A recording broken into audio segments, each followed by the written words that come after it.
Alice's Adventures in Wonderland by Lewis Carroll. Chapter 1. Down the Rabbit Hole. Alice was beginning to get very tired of sitting by her sister on the bank and of having nothing to do. Once or twice she had peeped into the book her sister was reading, but it had no pictures or conversations in it. And what is the use of a book, thought Alice, without pictures or conversations? So she was considering in her own mind, as well as she could, for the hot day made her feel very sleepy and stupid, whether the pleasure of making a daisy chain would be worth the trouble of getting up and picking the daisies, when suddenly a white rabbit with pink eyes ran close by her. There was nothing so very remarkable in that, nor did Alice think it so very much out of the way to hear the rabbit say to itself, oh dear, I shall be late." When she thought it over afterwards, it occurred to her that she ought to have wondered at this, but at the time it all seemed quite natural. But when the rabbit actually took a watch out of its waistcoat pocket and looked at it and then hurried on, Alice started to her feet, for it flashed across her mind that she had never before seen a rabbit with either a waistcoat pocket or a watch to take out of it, and burning with curiosity, she ran across the field after it, and fortunately was just in time to see it pop down a large rabbit hole under the hedge. In another moment, down went Alice after it, never once considering how in the world she was to get out again. The rabbit hole went straight on like a tunnel for some way, and then dipped suddenly down, so suddenly that Alice had not a moment to think about stopping herself before she found herself falling down a very deep well. Either the well was very deep, or she fell very slowly, for she had plenty of time as she went down to look about her and to wonder what was going to happen next. First, she tried to look down and make out what she was coming to, but it was too dark to see anything. Then she looked at the sides of the well and noticed that they were filled with cupboards and bookshelves. Here and there she saw maps and pictures hung upon pegs. She took down a jar from one of the shelves as she passed. It was labeled Orange Marmalade, but to her great disappointment, it was empty. She did not like to drop the jar for fear of killing somebody underneath, so managed to put it into one of the cupboards as she fell past it. Well, thought Alice to herself, after such a fall as this, I shall think nothing of tumbling downstairs. How brave they'll all think me at home! Why, I wouldn't say anything about it, even if I fell off the top of the house, which was very likely true. Down, down, down. Would the fall never come to an end? I wonder how many miles I've fallen by this time, she said aloud. I must be getting somewhere near the center of the earth. Let me see. That would be 4,000 miles down, I think. For, you see, Alice had learned several things of this sort in her lessons in the schoolroom, and though this was not a very good opportunity for showing off her knowledge, as there was no one to listen to her, still it was good practice to say it over. Yes, that's about the right distance, but then I wonder what latitude or longitude I've got to. Alice had no idea what latitude was, or longitude either, but thought they were nice, grand words to say. Presently, she began again. I wonder if I shall fall right through the earth. How funny it'll seem to come out among the people that walk with their heads downward. The antipathies, I think. She was rather glad there was no one listening this time, as it didn't sound at all the right word. But I shall have to ask them what the name of the country is, you know. Please, ma'am, is this New Zealand or Australia? And she tried to curtsy as she spoke. Fancy curtsying as you're falling through the air. Do you think you could manage it? And what an ignorant little girl she'll think me for asking. No, it'll never do to ask. Perhaps I shall see it written up somewhere. Down, down, down. There was nothing else to do, so Alice soon began talking again. Dinah'll miss me very much tonight, I should think. Dinah was the cat. I hope they'll remember her saucer of milk at tea time. Dinah, my dear, I wish you were down here with me. There are no mice in the air, I'm afraid, but you might catch a bat, and that's very like a mouse, you know. But do cats eat bats, I wonder? And here Alice began to get rather sleepy and went on saying to herself in a dreamy sort of way, Do cats eat bats? Do cats eat bats?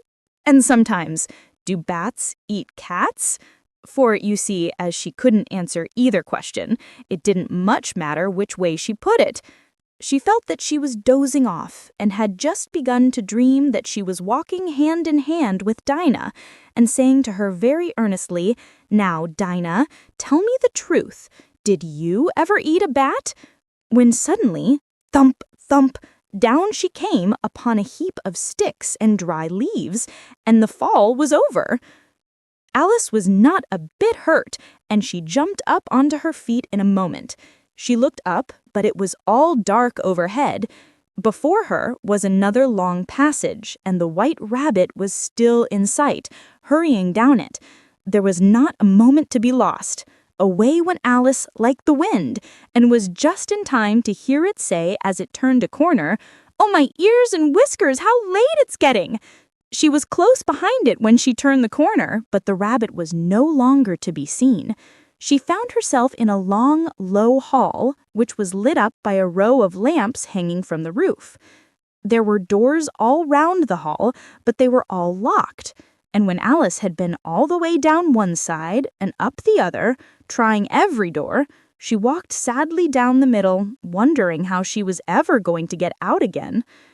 Suddenly, she came upon a little three-legged table, all made of solid glass. There was nothing on it except a tiny golden key, and Alice's first thought was that it might belong to one of the doors of the hall.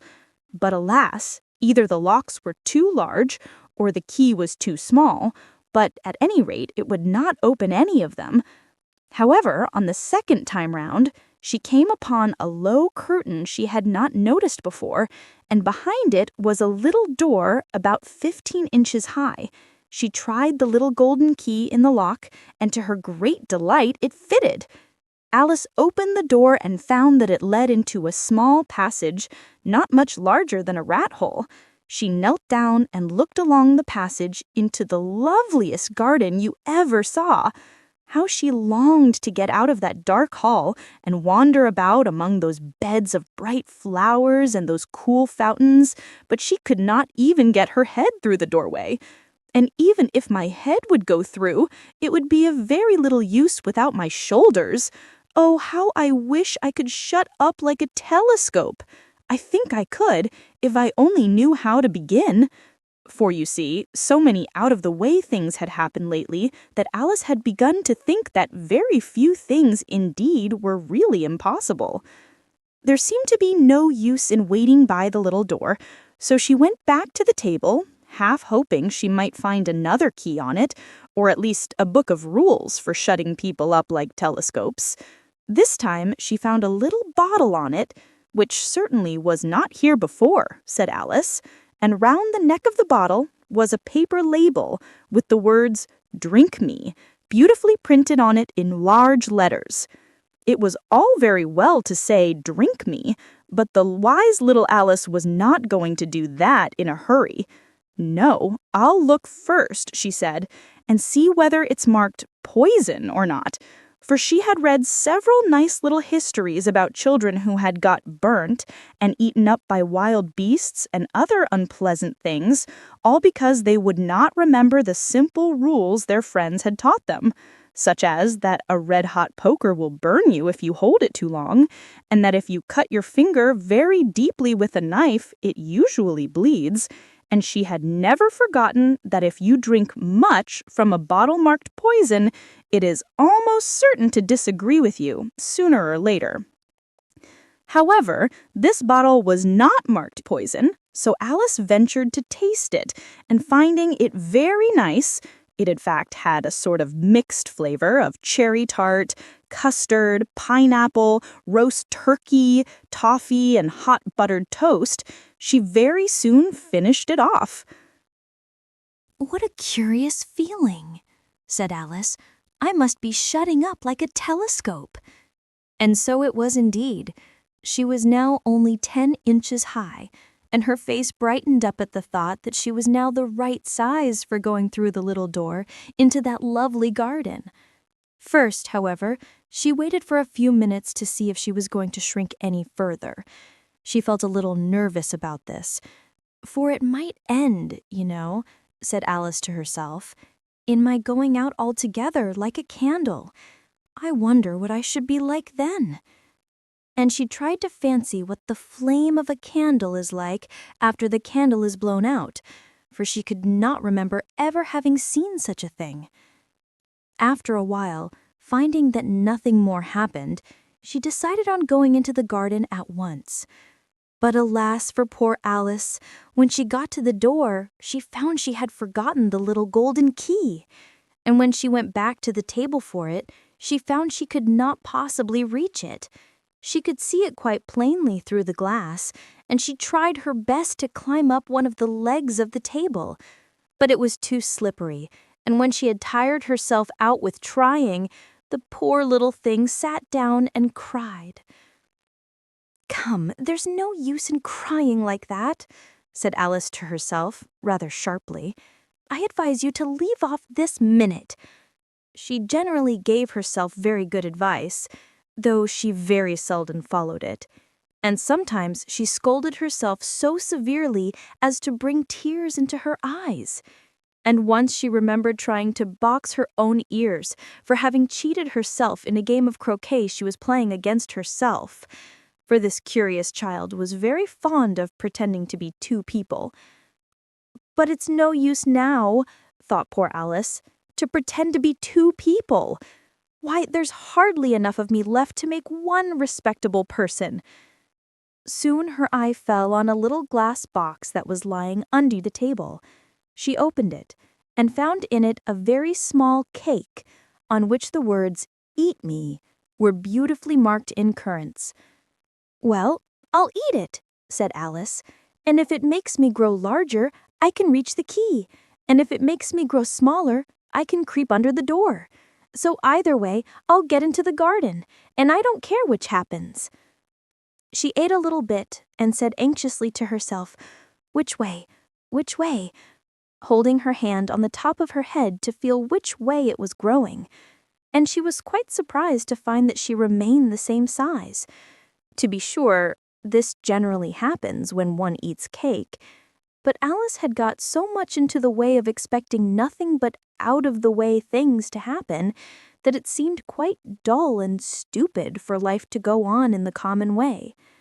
So she set to work, and very soon finished off the cake. Chapter 2. The Pool of Tears. "Curiouser and curiouser," cried Alice. She was so much surprised that for the moment she quite forgot how to speak good English. "Now I'm opening out like the largest telescope that ever was. Goodbye, feet." For when she looked down at her feet, they seemed to be almost out of sight. They were getting so far off. "Oh, my poor little feet. I wonder who will put on your shoes and stockings for you now, dears. I'm sure I shan't be able. I shall be a great deal too far off to trouble myself about you. You must manage the best way you can. But I must be kind to them," thought Alice, "or perhaps they won't walk the way I want to go. Let me see. I'll give them a new pair of boots every Christmas." And she went on planning to herself how she would manage it. "They must go by the carrier," she thought. "And how funny it'll seem sending presents to one's own feet. And how odd the directions will look. Alice's right foot, Esquire, hearthrug, near the fender, with Alice's love. Oh dear, what nonsense I'm talking." Just then her head struck against the roof of the hall, In fact, she was now more than 9 feet high, and she at once took up the little golden key and hurried off to the garden door. Poor Alice! It was as much as she could do, lying down on one side, to look through into the garden with one eye, but to get through was more hopeless than ever. She sat down and began to cry again. "You ought to be ashamed of yourself," said Alice. "A great girl like you," she might well say this, "to go on crying in this way. Stop this moment, I tell you." But she went on all the same, shedding gallons of tears, until there was a large pool all around her, about 4 inches deep and reaching half down the hall. After a time, she heard a little pattering of feet in the distance, and she hastily dried her eyes to see what was coming. It was the White Rabbit returning, splendidly dressed, with a pair of white kid gloves in one hand and a large fan in the other. He came trotting along in a great hurry, muttering to himself as he came, "Oh, the Duchess, the Duchess! Oh, won't she be savage if I've kept her waiting?" Alice felt so desperate that she was ready to ask help of anyone. So when the rabbit came near her, she began in a low, timid voice, "If you please, sir." The rabbit started violently, dropped the white kid gloves and the fan, and scurried away into the darkness as hard as he could go. Alice took up the fan and gloves, and as the hall was very hot, she kept fanning herself all the time she went on talking. "Dear, dear, how queer everything is today! And yesterday things went on just as usual. I wonder if I've been changed in the night. Let me think. Was I the same when I got up this morning? I almost think I can remember feeling a little different. But if I'm not the same, the next question is, who in the world am I? Ah, that's the great puzzle." And she began thinking over all the children she knew that were of the same age as herself, to see if she could have been changed for any of them. "I'm sure I'm not Ada, for her hair goes in such long ringlets, and mine doesn't go in ringlets at all. And I'm sure I can't be Mabel, for I know all sorts of things, and she knows such a very little. Besides, she, and I'm I, and oh dear, how puzzling it all is. I'll try if I know all the things I used to know. Let me see. 4 times 5 is 12, and 4 times 6 is 13, and 4 times 7 is, oh dear, I shall never get to 20 at that rate." However, the multiplication table doesn't signify. Let's try geography. London is the capital of Paris, and Paris is the capital of Rome, and Rome... No, that's all wrong, I'm certain. I must have been changed for Mabel. I'll try and say, "How doth the little crocodile," and she crossed her hands on her lap as if she were saying lessons, and began to repeat it, but her voice sounded hoarse and strange, and the words did not come the same as they used to do. "How doth the little crocodile improve his shining tail, and pour the waters of the Nile on every golden scale? How cheerfully he seems to grin, how neatly spread his claws, and welcome little fishes in with gently smiling jaws." "I'm sure those are not the right words," said poor Alice, and her eyes filled with tears again as she went on. "I must be Mabel after all, and I shall have to go and live in that poky little house and have next to no toys to play with, and oh, ever so many lessons to learn. No, I've made up my mind about it. If I'm Mabel, I'll stay down here. It'll be no use their putting their heads down and saying, 'Come up again, dear.' I shall only look up and say, 'Who am I then? Tell me that first. And then, if I like being that person, I'll come up. If not, I'll stay down here till I'm somebody else.' But, oh dear," cried Alice, with a sudden burst of tears, "I do wish they would put their heads down. I'm so very tired of being all alone here." As she said this, she looked down at her hands and was surprised to see that she had put on one of the rabbit's little white kid gloves while she was talking. "How can I have done that?" she thought. I must be grown small again. She got up and went to the table to measure herself by it, and found that, as nearly as she could guess, she was now about 2 feet high, and was going on shrinking rapidly. She soon found out that the cause of this was the fan she was holding, and she dropped it hastily, just in time to avoid shrinking away altogether. "That was a narrow escape," said Alice, a good deal frightened at the sudden change, but very glad to find herself still in existence. "And now for the garden." And she ran with all speed back to the little door, but the little door was shut again, and the little golden key was lying on the glass table as before. "And things are worse than ever," thought the poor child, "for I never was so small as this before, never, and I declare it's too bad, that it is." As she said these words, her foot slipped, and in another moment, splash, she was up to her chin in salt water. Her first idea was that she had somehow fallen into the sea, and in that case, I can go back by railway, she said to herself. Alice had been to the seaside once in her life, and had come to the general conclusion that wherever you go to on the English coast, you find a number of bathing machines in the sea, some children digging in the sand with wooden spades, then a row of lodging houses, and behind them a railway station. However, she soon made out that she was in the pool of tears which she had wept when she was 9 feet high. "I wish I hadn't cried so much," said Alice as she swam about, trying to find her way out. "I shall be punished for it now by being drowned in my own tears. That will be a queer thing, to be sure. However, everything is queer today." Just then she heard something splashing about in the pool a little way off, and she swam nearer to make out what it was. At first she thought it must be a walrus or hippopotamus, but then she remembered how small she was now, and she soon made out that it was only a mouse that had slipped in like herself. Would it be of any use now to speak to this mouse? Everything is so out of the way down here that I should think very likely it can talk. At any rate, there's no harm in trying. So she began, "Oh, mouse, do you know the way out of this pool? I am very tired of swimming about here. Oh, mouse." Alice thought this must be the right way of speaking to a mouse. She had never done such a thing before, but she remembered having seen in her Latin grammar, "a mouse, of a mouse, to a mouse, oh mouse." The mouse looked at her rather inquisitively and seemed to her to wink with one of its little eyes, but it said nothing. "Perhaps it doesn't understand English," thought Alice.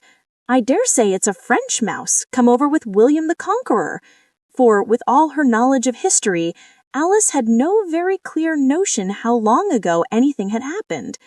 So she began again, "Où est ma gatte?" which was the first sentence in her French lesson book. The mouse gave a sudden leap out of the water and seemed to quiver all over with fright.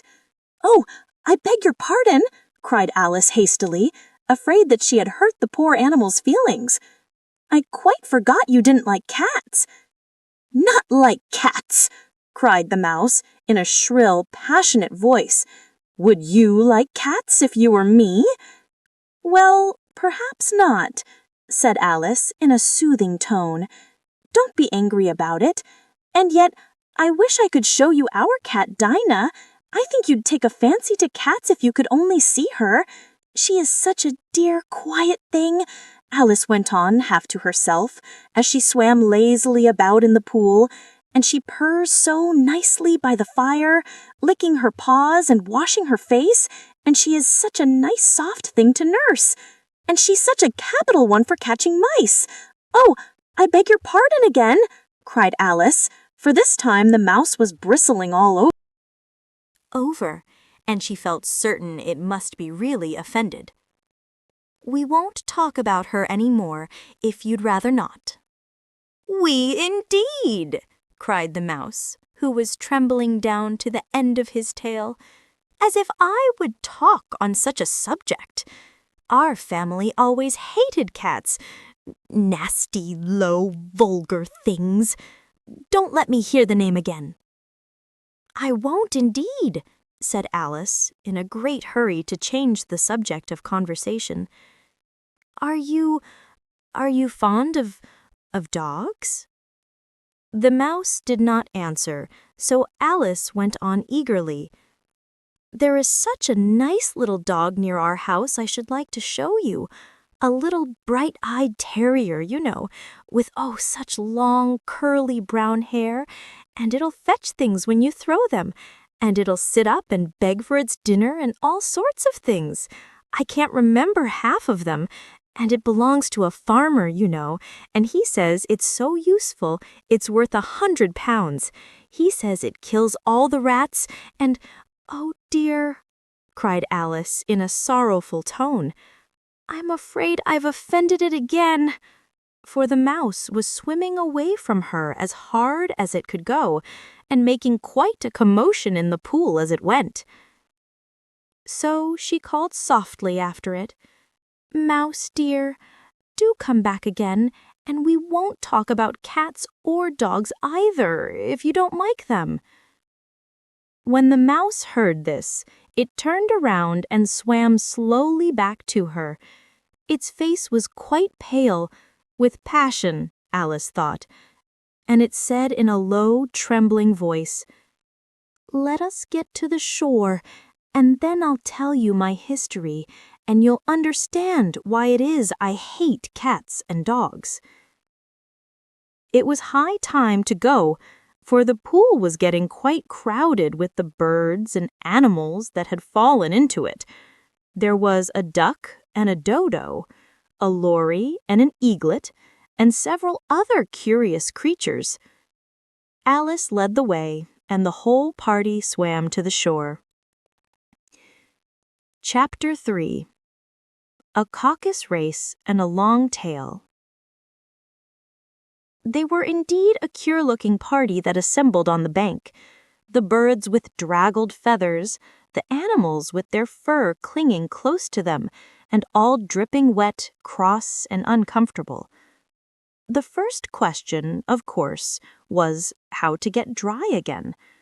They had a consultation about this, and after a few minutes it seemed quite natural to Alice to find herself talking familiarly with them, as if she had known them all her life.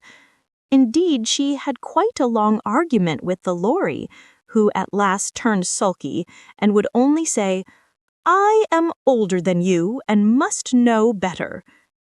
And this Alice would not allow without knowing how old it was, and as the lory positively refused to tell its age, there was no more to be said. At last, the mouse, who seemed to be a person of authority among them, called out, "Sit down, all of you, and listen to me. I'll soon make you dry enough." They all sat down at once in a large ring, with the mouse in the middle. Alice kept her eyes anxiously fixed on it, for she felt sure she would catch a bad cold if she did not get dry very soon. "Ahem," said the mouse with an important air. "Are you all ready? This is the driest thing I know. Silence all round, if you please. William the Conqueror, whose cause was favored by the Pope, was soon submitted to by the English, who wanted leaders and had been of late much accustomed to usurpation and conquest. Edwin and Morcar, the Earls of Mercia and Northumbria, declared for him, and even Stigand, the patriotic Archbishop of Canterbury, found it advisable to go with Edgar Atheling to meet William and offer him the crown. William's conduct at first was moderate, but the insolence of his Normans— How are you getting on now, my dear?" it continued, turning to Alice as it spoke. "As wet as ever," said Alice in a melancholy tone. "It doesn't seem to dry me at all." "In that case," said the dodo solemnly, rising to his feet, "I move that the meeting adjourn for the immediate adoption of more energetic remedies." "Speak English," said the eaglet. "I don't know the meaning of half those long words, and what's more, I don't believe you do either." and the eaglet bent down its head to hide a smile. Some of the other birds tittered audibly. "What I was going to say," said the dodo in an offended tone, "was that the best way to get us dry would be a caucus-race." "What is a caucus-race?" said Alice. Not that she wanted much to know, but the dodo had paused as if it thought that somebody ought to speak, and no one else seemed inclined to say anything. "Why," said the dodo, "the best way to explain it is to do it. And as you might like to try the thing yourself some winter day, I will tell you how the dodo managed it. First, it marked out a race course in sort of a circle. The exact shape doesn't matter, it said. And then all the party were placed along the course, here and there. There was no 1, 2, 3, and away, but they began running when they liked and left off when they liked, so that it was not easy to know when the race was over. However, when they had been running half an hour or so and were quite dry again, the dodo suddenly called out, 'The race is over!' And they all crowded around it, panting and asking, 'But who has won?' This question the dodo could not answer without a great deal of thought, and it sat for a long time with one finger pressed upon its forehead, the position in which you usually see Shakespeare in the pictures of him, while the rest waited in silence. At last, the dodo said, 'Everybody has won, and all must have prizes.' 'But who is to give the prizes?' quite a chorus of voices asked. 'Why, she, of course,' said the dodo, pointing to Alice with one finger, and the whole party at once crowded around her, calling out in a confused way, 'Prizes! Prizes!' Alice had no idea what to do, and in despair she put her hand in her pocket and pulled out a box of comfits, luckily the salt water had not got into it, and handed them round as prizes. There was exactly one apiece all round. 'But she must have a prize herself, you know,' said the mouse. 'Of course,' the dodo replied very gravely. 'What else have you got in your pocket?' he went on, turning to Alice. 'Only a thimble,' said Alice sadly. 'Hand it over here,' said the dodo. Then they all crowded round her once more, while the dodo solemnly presented the thimble, saying, 'We beg your acceptance of this elegant thimble.' And when it had finished this short speech, they all cheered. Alice thought the whole thing very absurd, but they all looked so grave that she did not dare to laugh, and as she could not think of anything to say, she simply bowed and took the thimble, looking as solemn as she could. The next thing was to eat the comfits. This caused some noise and confusion, as the large birds complained that they could not taste theirs, and the small ones choked and had to be patted on the back. However, it was over at last, and they sat down again in a ring and begged the mouse to tell them something more. 'You promised to tell me your history, you know,' said Alice, 'and why it is you hate C and D,' she added in a whisper, half afraid that it would be offended again. 'Mine is a long and sad tale,' said the mouse, turning to Alice and sighing. 'It is a long tale, certainly,' said Alice, looking down with wonder at the mouse's tail, 'but why do you call it sad?' And she kept on puzzling about it while the mouse was speaking, so that her idea of the tale was something like this. Fury said to a mouse that he met in the house, "Let us both go to law, I will prosecute you. Come, I'll take no denial, we must have a trial, for really this morning I've nothing to do." Said the mouse to the cur, "Such a trial, dear sir, with no jury or judge, would be wasting our breath." "I'll be judge, I'll be jury," said cunning old Fury. "I'll try the whole cause and condemn you to death."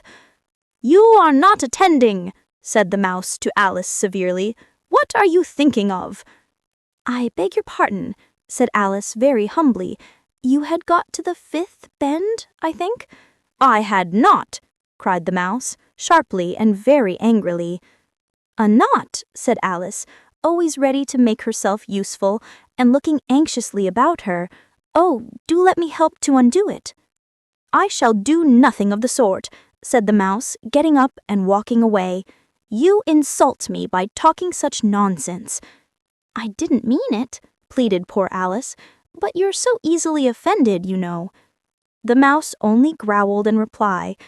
"Please come back and finish your story," Alice called after it, and the others all joined in chorus. "Yes, please do."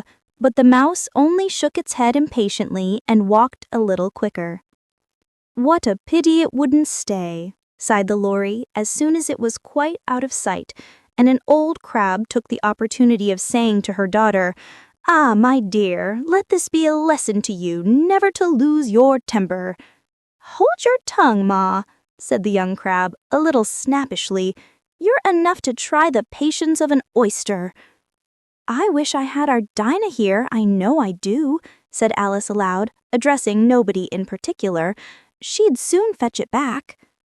"And who is Dinah, if I might venture to ask the question?" asked the Lory. Alice replied eagerly, for she was always ready to talk about her pet. "Dinah's our cat, and she's such a capital one for catching mice you can't think. And oh, I wish you could see her after the birds. Why, she'll eat a little bird as soon as look at it."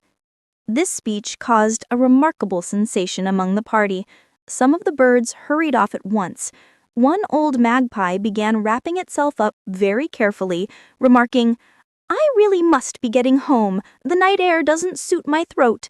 And a canary called out in a trembling voice to its children, "Come away, my dears. It's high time you were all in bed." On various pretexts, they all moved off, and Alice was soon left alone. "I wish I hadn't mentioned Dinah," she said to herself in a melancholy tone. "Nobody seems to like her down here, and I'm sure she's the best cat in the world. Oh, my dear Dinah, I wonder if I shall ever see you any more." And here poor Alice began to cry again, for she felt very lonely and low-spirited. In a little while, however, she again heard a little pattering of footsteps in the distance, and she looked up eagerly, half hoping that the mouse had changed his mind and was coming back to finish his story. Chapter 4. The Rabbit Sends in a Little Bill. It was the White Rabbit, trotting slowly back again, and looking anxiously about as it went, as if it had lost something, and she heard it muttering to itself, "The Duchess! The Duchess! Oh, my dear paws! Oh, my fur and whiskers! She'll get me executed, as sure as ferrets are ferrets! Where can I have dropped them, I wonder?"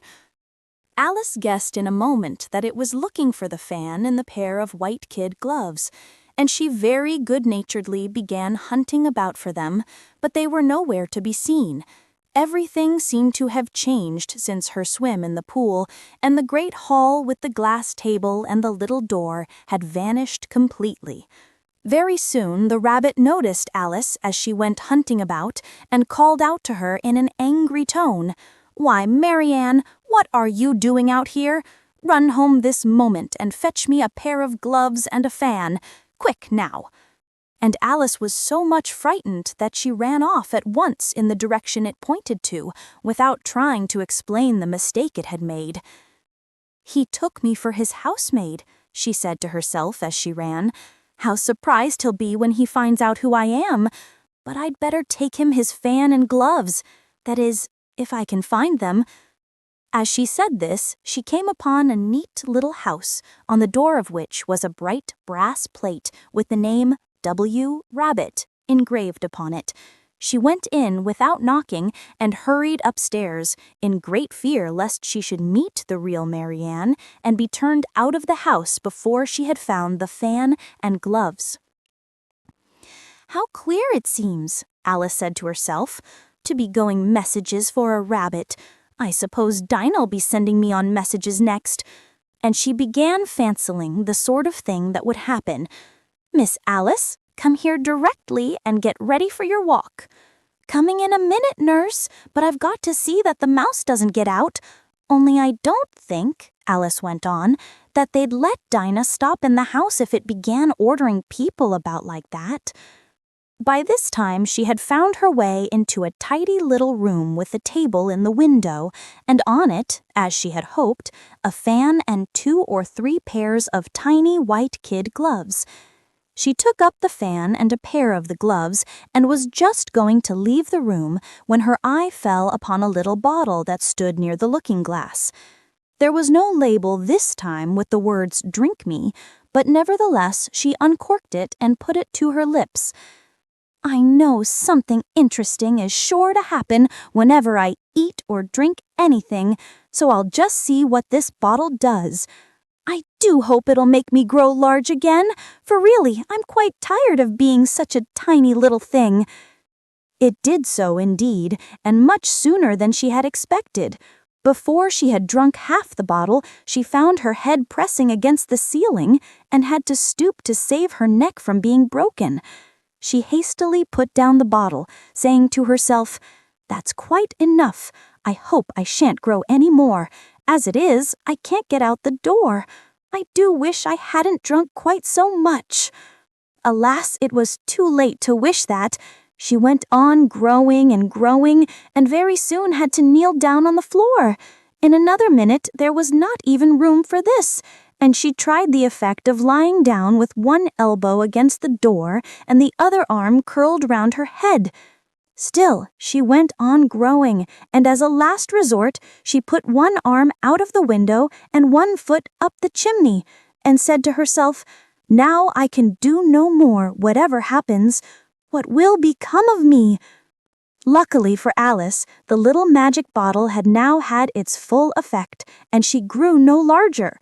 Still, it was very uncomfortable, and as there seemed to be no sort of chance of her ever getting out of the room again, no wonder she felt unhappy.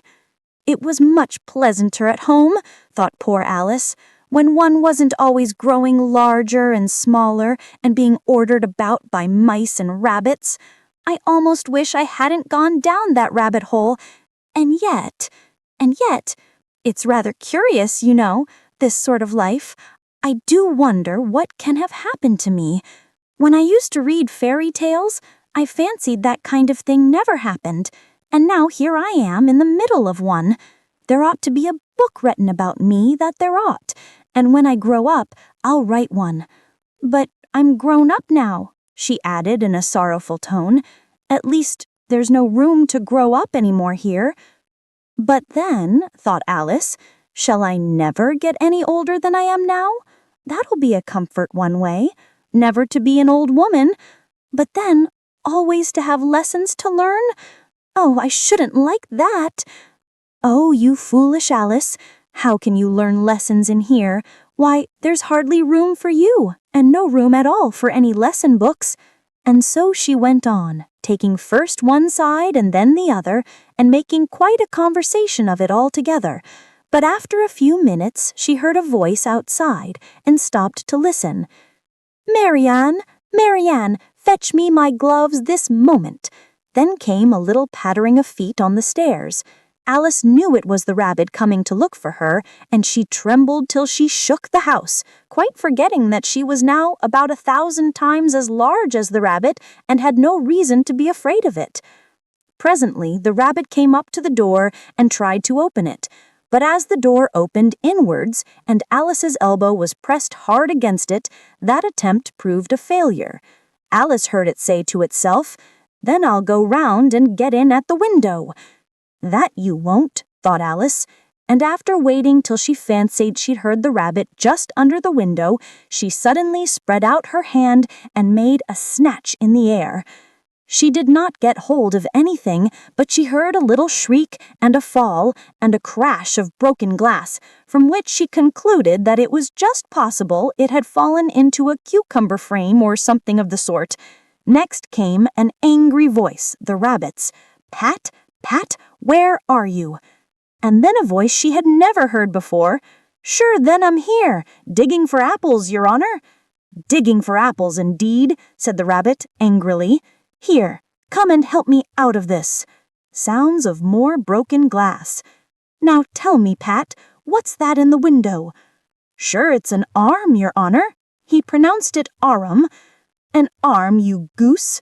Who ever saw one that size? Why, it fills the whole window." "Sure it does, your honor, but it's an arm for all that." "Well, it's got no business there at any rate. Go and take it away." There was a long silence after this, and Alice could only hear whispers now and then, such as, "Sure I don't like it, your honor, at all. Do as I tell you, you coward." And at last she spread out her hand again and made another snatch in the air. This time there were 2 little shrieks and more sounds of broken glass.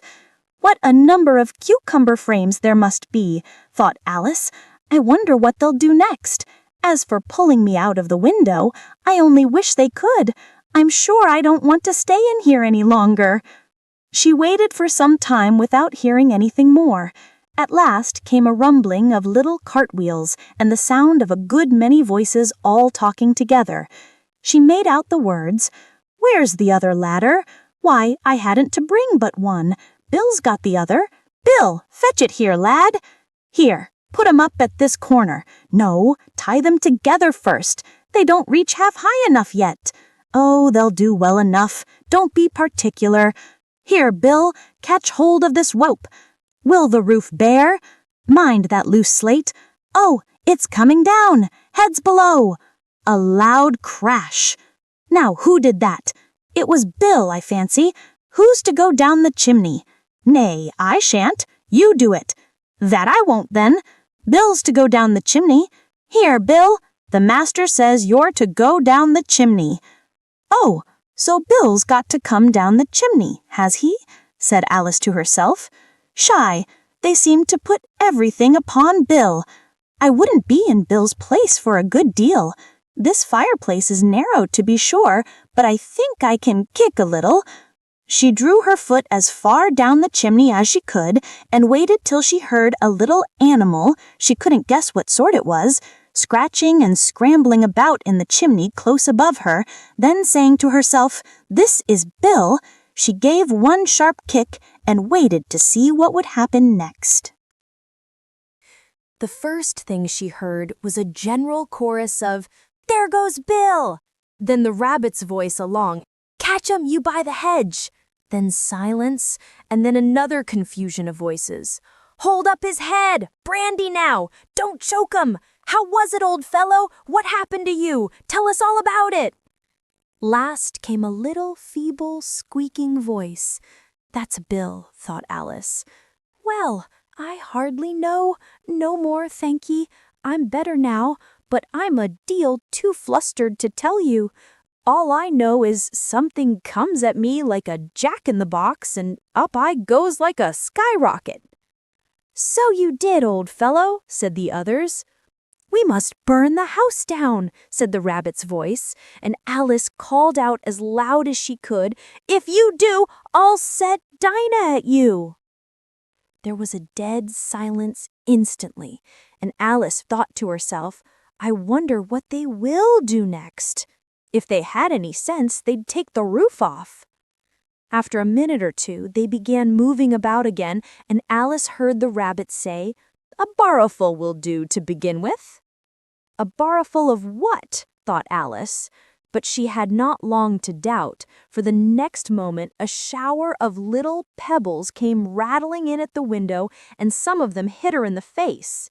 "I'll put a stop to this," she said to herself, and shouted out, "You'd better not do that again," which produced another dead silence. Alice noticed with some surprise that the pebbles were all turning into little cakes as they lay on the floor, and a bright idea came into her head. "If I eat one of these cakes," she thought, "it's sure to make some change in my size, and as it can't possibly make me larger, it must make me smaller, I suppose."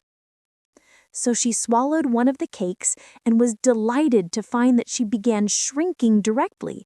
As soon as she was small enough to get through the door, she ran out of the house and found quite a crowd of little animals and birds waiting outside.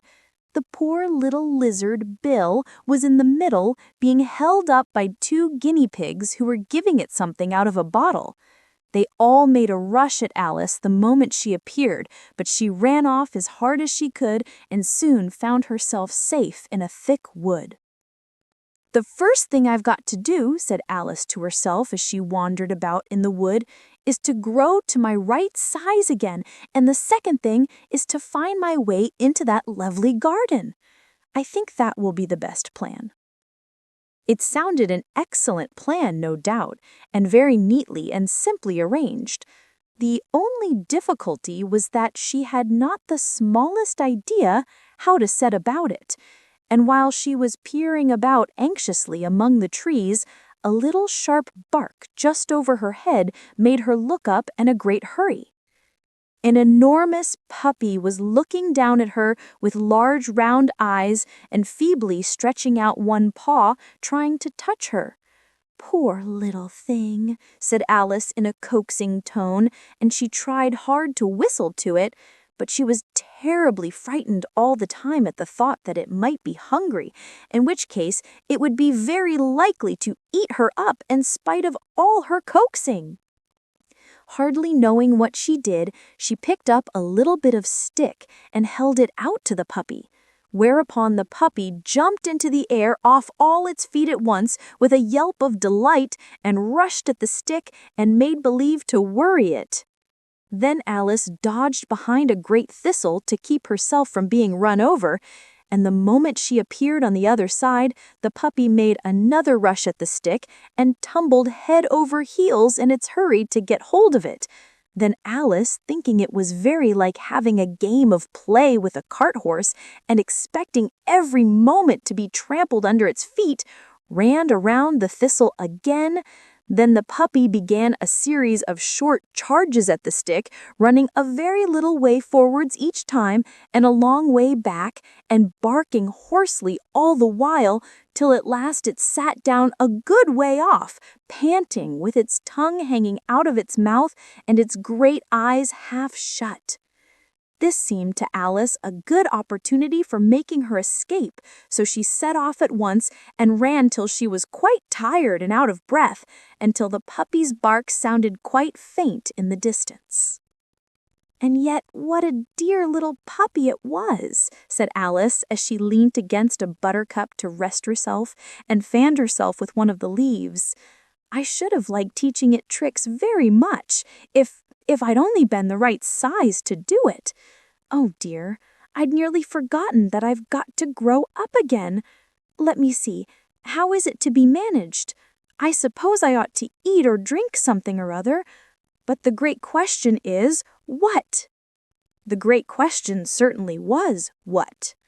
Alice looked all around her at the flowers and the blades of grass, but she did not see anything that looked like the right thing to eat or drink under the circumstances. There was a large mushroom growing near her, about the same height as herself, and when she had looked under it and on both sides of it and behind it, it occurred to her that she might as well look and see what was on the top of it. She stretched herself up on tiptoe and peeped over the edge of the mushroom, and her eyes immediately met those of a large, blue caterpillar that was sitting on the top with its arms folded, quietly smoking a long hookah and taking not the smallest notice of her or anything else. Chapter 5. Advice from a Caterpillar. The caterpillar and Alice looked at each other for some time in silence. At last, the caterpillar took the hookah out of its mouth and addressed her in a languid, sleepy voice. "Who are you?" said the caterpillar. This was not an encouraging opening for a conversation. Alice replied rather shyly, I hardly know, sir, just at present. At least, I know who I was when I got up this morning, but I think I must have been changed several times since then." "What do you mean by that?" said the caterpillar sternly. Explain yourself." "I can't explain myself, I'm afraid, sir, because I'm not myself, you see." "I don't see," said the caterpillar. "I'm afraid I can't put it more clearly," Alice replied, very politely. "For I can't understand it myself to begin with, and being so many different sizes in a day is very confusing." "It isn't," said the caterpillar.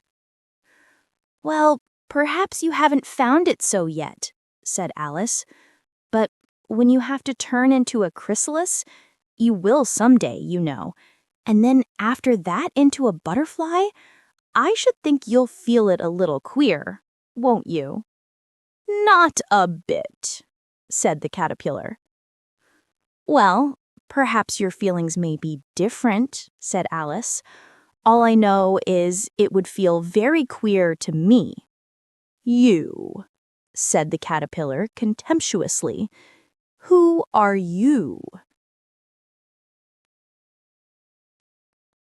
Which brought them back again to the beginning of the conversation.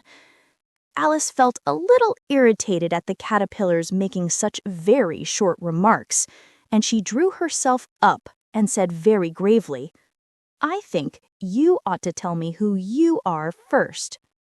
"Why?" said the caterpillar.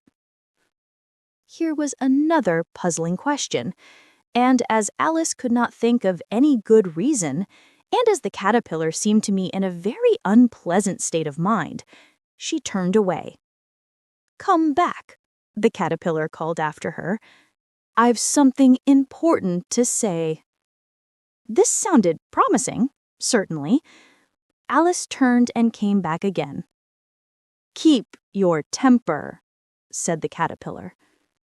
"Is that all?" said Alice, swallowing down her anger as well as she could. "No," said the caterpillar. Alice thought she might as well wait, as she had nothing else to do, and perhaps, after all, it might tell her something worth hearing. For some minutes it puffed away without speaking, but at last it unfolded its arms, took the hookah out of its mouth again, and said, "So, you think you're changed, do you?" "I'm afraid I am, sir," said Alice.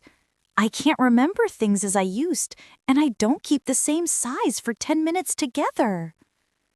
"Can't remember what things?" said the caterpillar. "Well, I've tried to say, 'How doth the little busy bee?'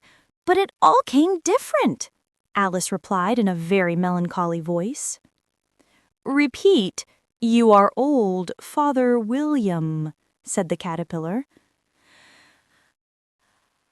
Alice folded her hands and began.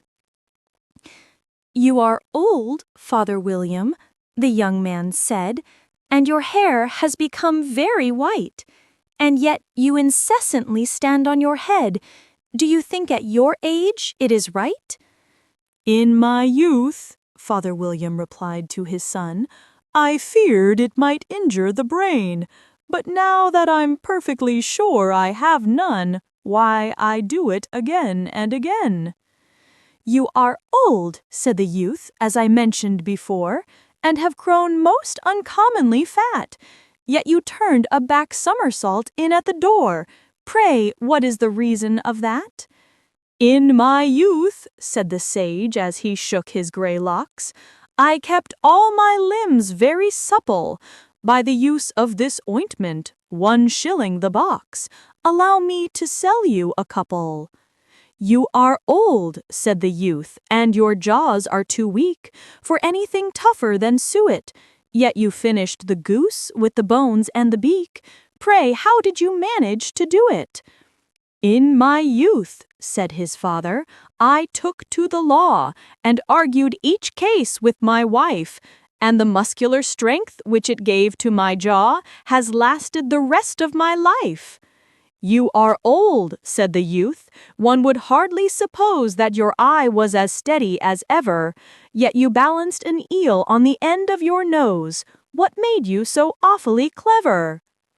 "I have answered 3 questions, and that is enough," said his father. "Don't give yourself airs. Do you think I can listen all day to such stuff? Be off, or I'll kick you downstairs." "That is not said right," said the caterpillar. "Not quite right, I'm afraid," said Alice timidly. "Some of the words have got altered." "It is wrong from beginning to end," said the caterpillar decidedly, and there was silence for some minutes. The caterpillar was the first to speak. "What size do you want to be?" it asked. "Oh, I'm not particular as to size," Alice hastily replied. "Only one doesn't like changing so often, you know." "I don't know," said the caterpillar. Alice said nothing. She had never been so much contradicted in her life before, and she felt that she was losing her temper. "Are you content now?" said the caterpillar. "Well, I should like to be a little larger, sir, if you wouldn't mind," said Alice. 3 inches is such a wretched height to be." "It is a very good height indeed," said the caterpillar angrily, rearing itself upright as it spoke. It was exactly 3 inches high. "But I'm not used to it," pleaded poor Alice in a piteous tone, and she thought of herself, "I wish the creatures wouldn't be so easily offended." "You'll get used to it in time," said the caterpillar, and it put the hookah into its mouth and began smoking again. This time Alice waited patiently until it chose to speak again. In a minute or 2, the caterpillar took the hookah out of its mouth and yawned once or twice and shook itself. Then it got down off the mushroom and crawled away in the grass, merely remarking as it went, "One side will make you grow taller, and the other side will make you grow shorter." "One side of what? The other side of what?" thought Alice to herself. "Of the mushroom," said the caterpillar, just as she had asked it aloud, and in another moment it was out of sight. Alice remained looking thoughtfully at the mushroom for a minute, trying to make out which were the 2 sides of it, and as it was perfectly round, she found this a very difficult question. However, at last she stretched her arms round it as far as they would go, and broke off a bit of the edge with each hand. "And now which is which?" she said to herself, and nibbled a little of the right-hand bit to try the effect. The next moment she felt a violent blow underneath her chin. It had struck her foot! She was a good deal frightened by this very sudden change, but she felt that there was no time to be lost as she was shrinking rapidly, so she set to work at once to eat some of the other bit. Her chin was pressed so closely against her foot that there was hardly room to open her mouth, but she did it at last and managed to swallow a morsel of the left-hand bit. "Come, my head's free at last," said Alice in a tone of delight, which changed into an alarm in another moment, when she found that her shoulders were nowhere to be found. All she could see when she looked down was an immense length of neck, which seemed to rise like a stalk out of a sea of green leaves that lay far below her. "What can all that green stuff be?" said Alice. "And where have my shoulders got to? And oh, my poor hands, how is it I can't see you?" She was moving them about as she spoke, but no result seemed to follow, except a little shaking among the distant green leaves. As there seemed to be no chance of getting her hands up to her head, she tried to get her head down to them, and was delighted to find that her neck would bend about easily in any direction, like a serpent. She had just succeeded in curving it down into a graceful zigzag, and was going to dive in among the leaves, which she found to be nothing but the tops of the trees under which she had been wandering, when a sharp hiss made her draw back in a hurry. A large pigeon had flown into her face and was beating her violently with its wings. "Serpent!" screamed the pigeon. "I'm not a serpent," said Alice indignantly. "Let me alone." "Serpent, I say again," repeated the pigeon, but in a more subdued tone, and added with a kind of sob, "I've tried every way, and nothing seems to suit them." "I haven't the least idea what you're talking about," said Alice. "I've tried the roots of trees, and I've tried banks, and I've tried hedges," the pigeon went on, without attending to her. But those serpents, there's no pleasing them." Alice was more and more puzzled, but she thought there was no use in saying anything more till the pigeon had finished. "As if it wasn't trouble enough hatching the eggs," said the pigeon. "But I must be on the lookout for serpents night and day. Why, I haven't had a wink of sleep these 3 weeks." "I'm very sorry you've been annoyed," said Alice, who was beginning to see its meaning. "And just as I'd taken the highest tree in the wood," continued the pigeon, raising its voice to a shriek, "and just as I was thinking I should be free of them at last, they must needs come wriggling down from the sky. Ugh, serpent! But I'm not a serpent, I tell you. I'm a little girl," said Alice, rather doubtfully, as she remembered the number of changes she had gone through that day. "A likely story indeed," said the pigeon, in the tone of the deepest contempt. "I've seen a good many little girls in my time, but never one with such a neck as that. No, you're a serpent, and there's no use denying it. I suppose you'll be telling me next that you never tasted an egg." "I have tasted eggs, certainly," said Alice, who was a very truthful child. "But little girls eat eggs quite as much as serpents do, you know." "I don't believe it. But if they do, why then, they're a kind of serpent. That's all I can say."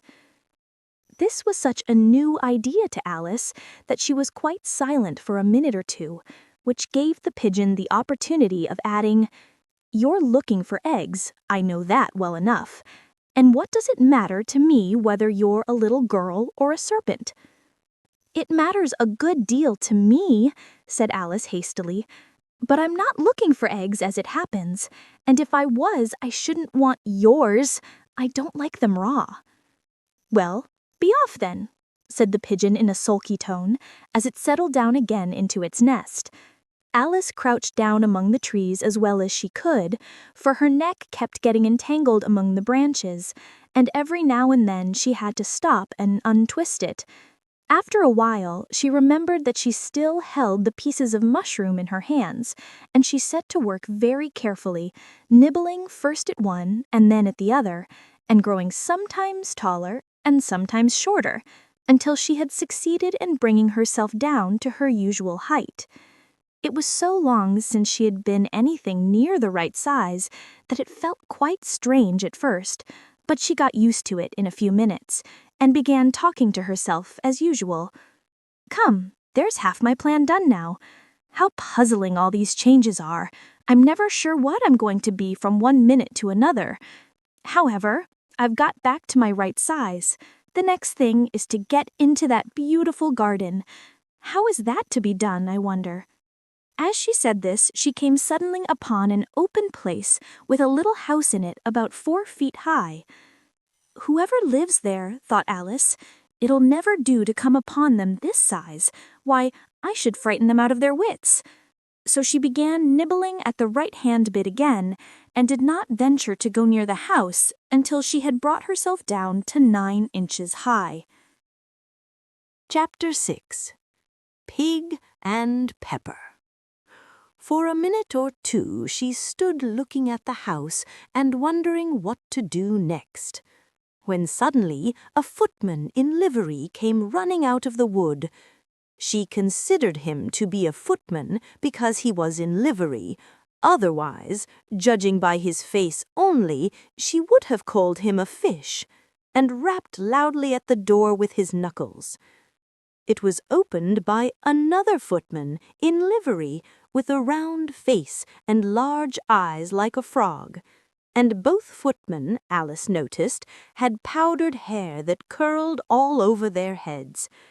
She felt very curious to know what it was all about, and crept a little way out of the wood to listen. The fish footman began by producing from under his arm a great letter nearly as large as himself, and this he handed over to the other, saying in a solemn tone, "For the Duchess, an invitation from the Queen to play croquet." The frog footman repeated in the same solemn tone, only changing the order of the words a little, From the Queen, an invitation for the Duchess to play croquet." Then they both bowed low, and their curls got entangled together. Alice laughed so much at this that she had to run back into the wood for fear of their hearing her, and when she next peeped out, the fish footman was gone, and the other was sitting on the ground near the door, staring stupidly up into the sky. Alice went timidly up to the door and knocked. "There's no sort of use in knocking," said the footman, "and that for 2 reasons. First, because I'm on the same side of the door as you are. Secondly, because they're making such a noise inside. No one could possibly hear you." And certainly there was a most extraordinary noise going on within, a constant howling and sneezing, and every now and then a great crash, as if a dish or kettle had been broken to pieces. "Please, then," said Alice, "how am I to get in?" "There might be some sense in your knocking," the footman went on, without attending to her, "if we had the door between us. For instance, if you were inside, you might knock, and I could let you out, you know." He was looking up into the sky all the time he was speaking, and this Alice thought decidedly uncivil. "But perhaps he can't help it," she said to herself. "His eyes are so very nearly at the top of his head. But at any rate, he might answer questions. How am I to get in?" she repeated, aloud. "I shall sit here till tomorrow." At this moment, the door of the house opened, and a large plate came skimming out straight at the footman's head. It just grazed his nose and broke to pieces against one of the trees behind him. "Or next day, maybe," the footman continued in the same tone, exactly as if nothing had happened. "How am I to get in?" asked Alice again, in a louder tone. "Are you to get in at all?" said the footman. "That's the first question, you know." It was, no doubt, only Alice did not like to be told so. "It's really dreadful," she muttered to herself, "the way all the creatures argue. It's enough to drive one crazy." The footman seemed to think this a good opportunity for repeating his remark with variations. "I shall sit here on and off for days and days." "But what am I to do?"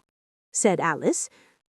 "Anything you like," said the footman, and began whistling. "Oh, there's no use in talking to him," said Alice desperately. "He's perfectly idiotic." And she opened the door and went in.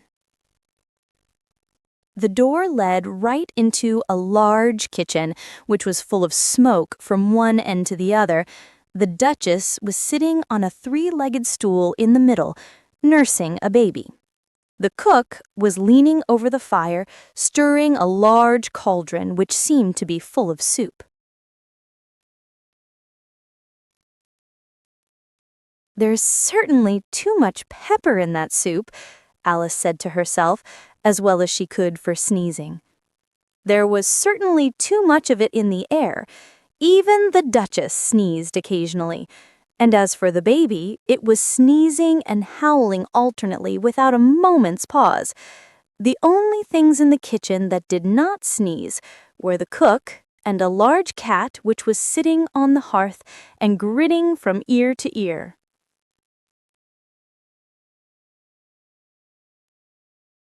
"Please, would you tell me," said Alice, a little timidly, for she was not quite sure whether it was good manners for her to speak first, "why your cat grins like that?"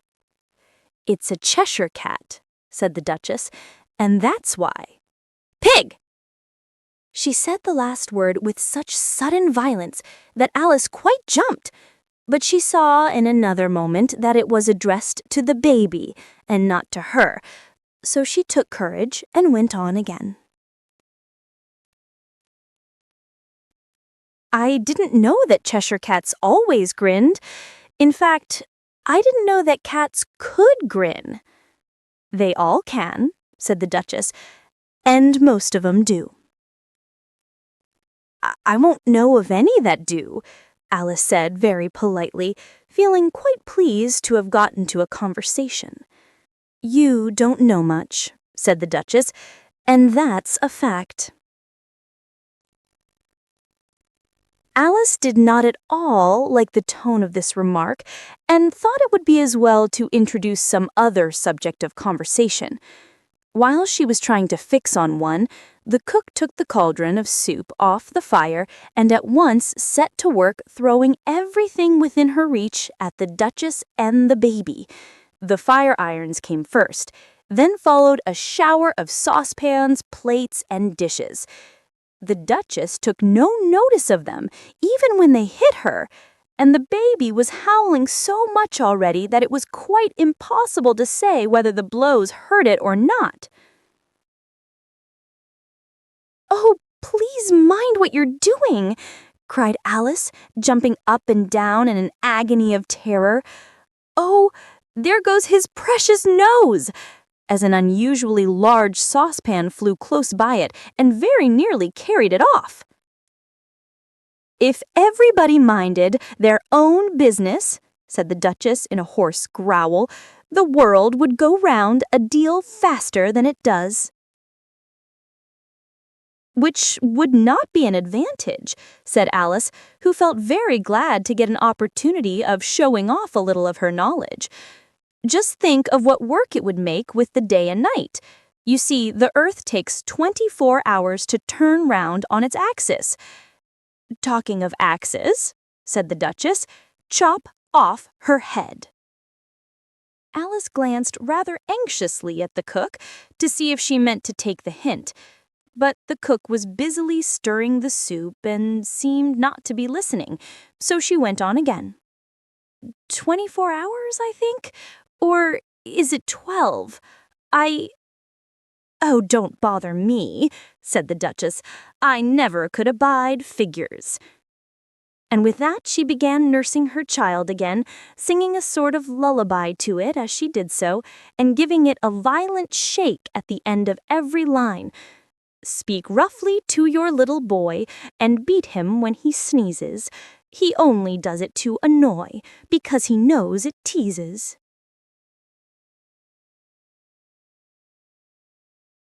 While the Duchess sang the second verse of the song, she kept tossing the baby violently up and down, and the poor little thing howled so that Alice could hardly hear the words. "I speak severely to my boy, I beat him when he sneezes, for he can thoroughly enjoy the pepper when he pleases." Then came a howling chorus in which the cook and the baby joined. "Here, you may nurse it a bit if you like," the Duchess said to Alice, flinging the baby at her as she spoke. "I must go and get ready to play croquet with the Queen." And she hurried out of the room. The cook threw a frying pan after her as she went out, but it just missed her. Alice caught the baby with some difficulty, as it was a queer-shaped little creature, and held out its arms and legs in all directions, just like a starfish, thought Alice. The poor little thing was snorting like a steam engine when she caught it, and kept doubling itself up and straightening itself out again, so that altogether, for the first minute or two, it was as much as she could do to hold it. As soon as she had made out the proper way of nursing it, which was to twist it up into a sort of knot, and then keep tight hold of its right ear and left foot so as to prevent it undoing itself, she carried it out into the open air. "If I don't take this child away with me," thought Alice, "they're sure to kill it in a day or two. Wouldn't it be murder to leave it behind?" She said the last words out loud, and the little thing grunted in reply. It had left off sneezing by this time. "Don't grunt," said Alice. "That's not at all a proper way of expressing yourself." The baby grunted again, and Alice looked very anxiously into its face to see what was the matter with it. There could be no doubt that it had a very turn-up nose, much more like a snout than a real nose. Also, its eyes were getting extremely small for a baby. Altogether, Alice did not like the look of the thing at all. But perhaps it was only sobbing, she thought, and looked into its eyes again to see if there were any tears. No, there were no tears. "If you're going to turn into a pig, my dear," said Alice seriously, "I'll have nothing more to do with you. Mind now." The poor little thing sobbed again, or grunted. It was impossible to say which, and they went on for some while in silence. Alice was just beginning to think to herself, "Now, what am I to do with this creature when I get it home?" when it grunted again so violently that she looked down into its face in some alarm. This time there could be no mistake about it. It was neither more nor less than a pig, and she felt that it would be quite absurd for her to carry it further. So she set the little creature down and felt quite relieved to see it trot away quietly into the wood. "If it had grown up," she said to herself, "it would have made a dreadfully ugly child, but it makes rather a handsome pig, I think." And she began thinking over other children she knew who might do very well as pigs, and was just saying to herself, if one only knew the right way to change them, when she was a little startled by seeing the Cheshire Cat sitting on a bough of a tree a few yards off. The cat only grinned when it saw Alice. It looked good-natured, she thought. Still, it had very long claws and a great many teeth, so she felt that it ought to be treated with respect. "Cheshire Puss," she began, rather timidly, as she did not at all know whether it would like the name. However, it only grinned a little wider. "Come, it's pleased so far," thought Alice, and she went on. "Would you tell me, please, which way I ought to go from here?" "That depends a good deal on where you want to get to," said the cat. "I don't much care where," said Alice. "Then it doesn't matter which way you go," said the cat. "So long as I get somewhere," Alice added as an explanation. "Oh, you're sure to do that," said the cat, "if you only walk long enough." Alice felt that this could not be denied, so she tried another question. "What sort of people live about here?" "In that direction," the cat said, waving its right paw round, "lives a hatter, and in that direction," waving the other paw, "lives a March hare. Visit either you like. They're both mad." "But I don't want to go among mad people," Alice remarked. "Oh, you can't help that," said the cat. "We're all mad here. I'm mad. You're mad." "How do you know I'm mad?" said Alice. "You must be," said the cat, "or you wouldn't have come here." Alice didn't think that proved it at all. However, she went on. "And how do you know that you're mad?" "To begin with," said the cat, "a dog's not mad. You grant that?" "I suppose so," said Alice. "Well then," the cat went on, "you see, a dog growls when it's angry and wags its tail when it's pleased. Now I growl when I'm pleased and wag my tail when I'm angry. Therefore, I'm mad." "I call it purring, not growling," said Alice.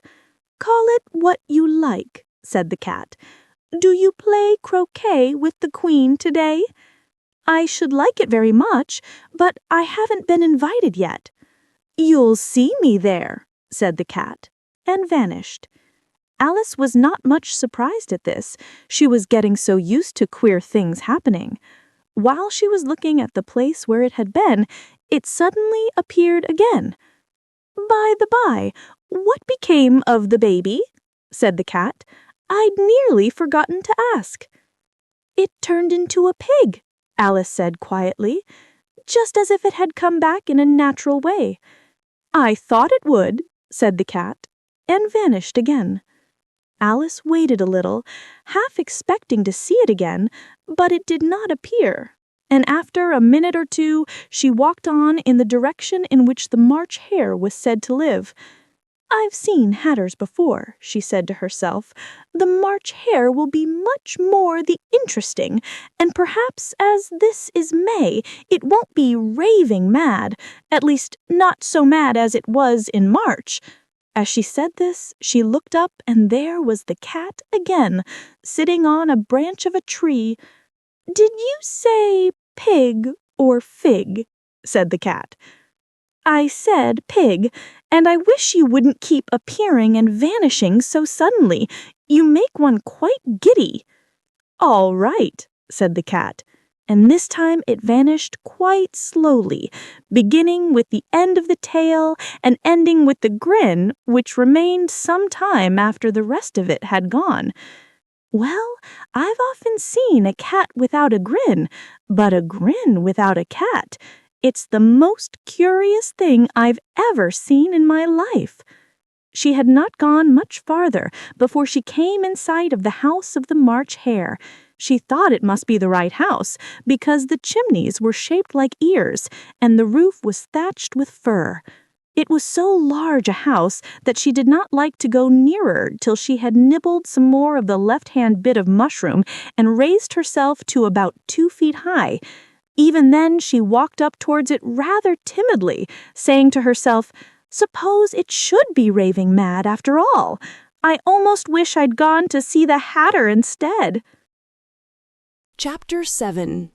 A Mad Tea Party. There was a table set out under a tree in front of the house, and the March Hare and the Hatter were having tea at it. A dormouse was sitting between them, fast asleep, and the other two were using it as a cushion, resting their elbows on it and talking over its head.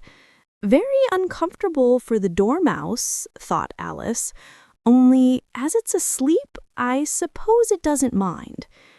The table was a large one, but the three were all crowded together at one corner of it.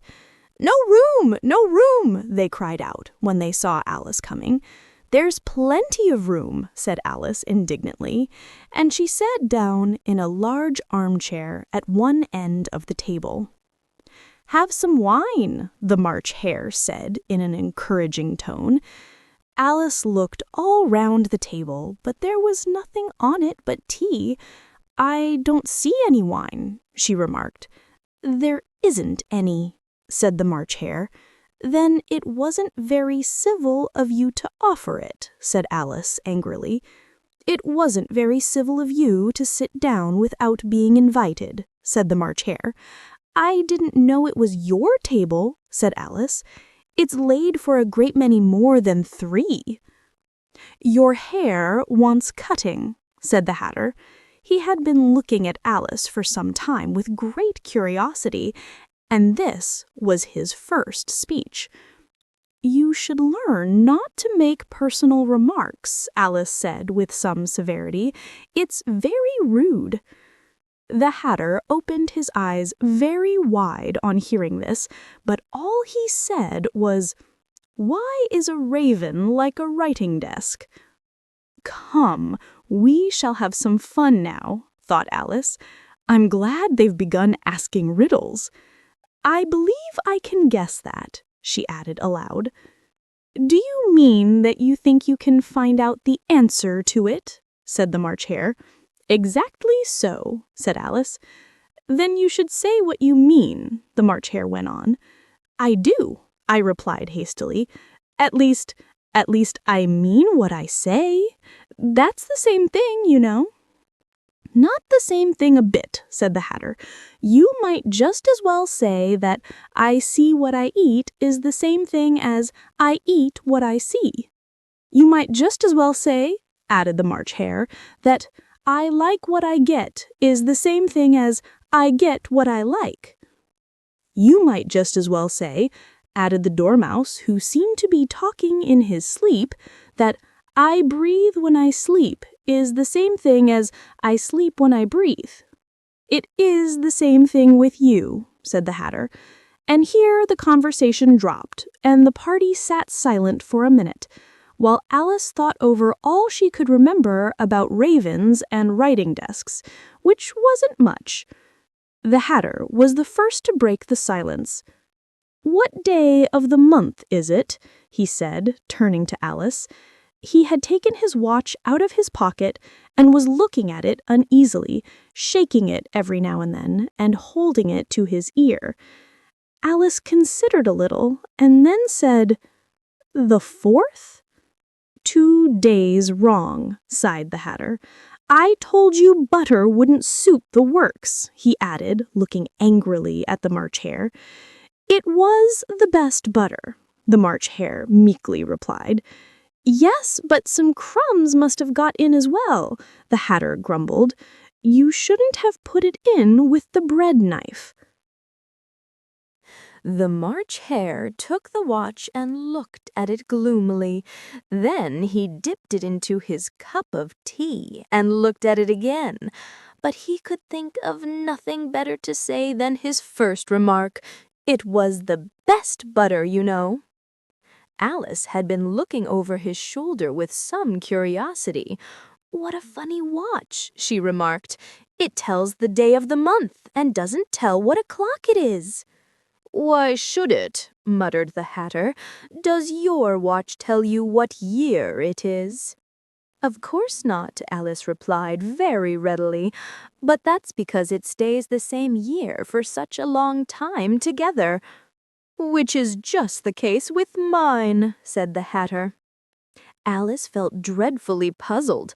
The Hatter's remark seemed to have no sort of meaning in it, and yet it was certainly English. "I don't quite understand you," she said as politely as she could.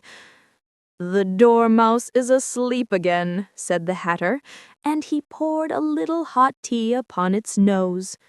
The Dormouse shook its head impatiently and said, without opening its eyes, of course, just what I was going to remark myself."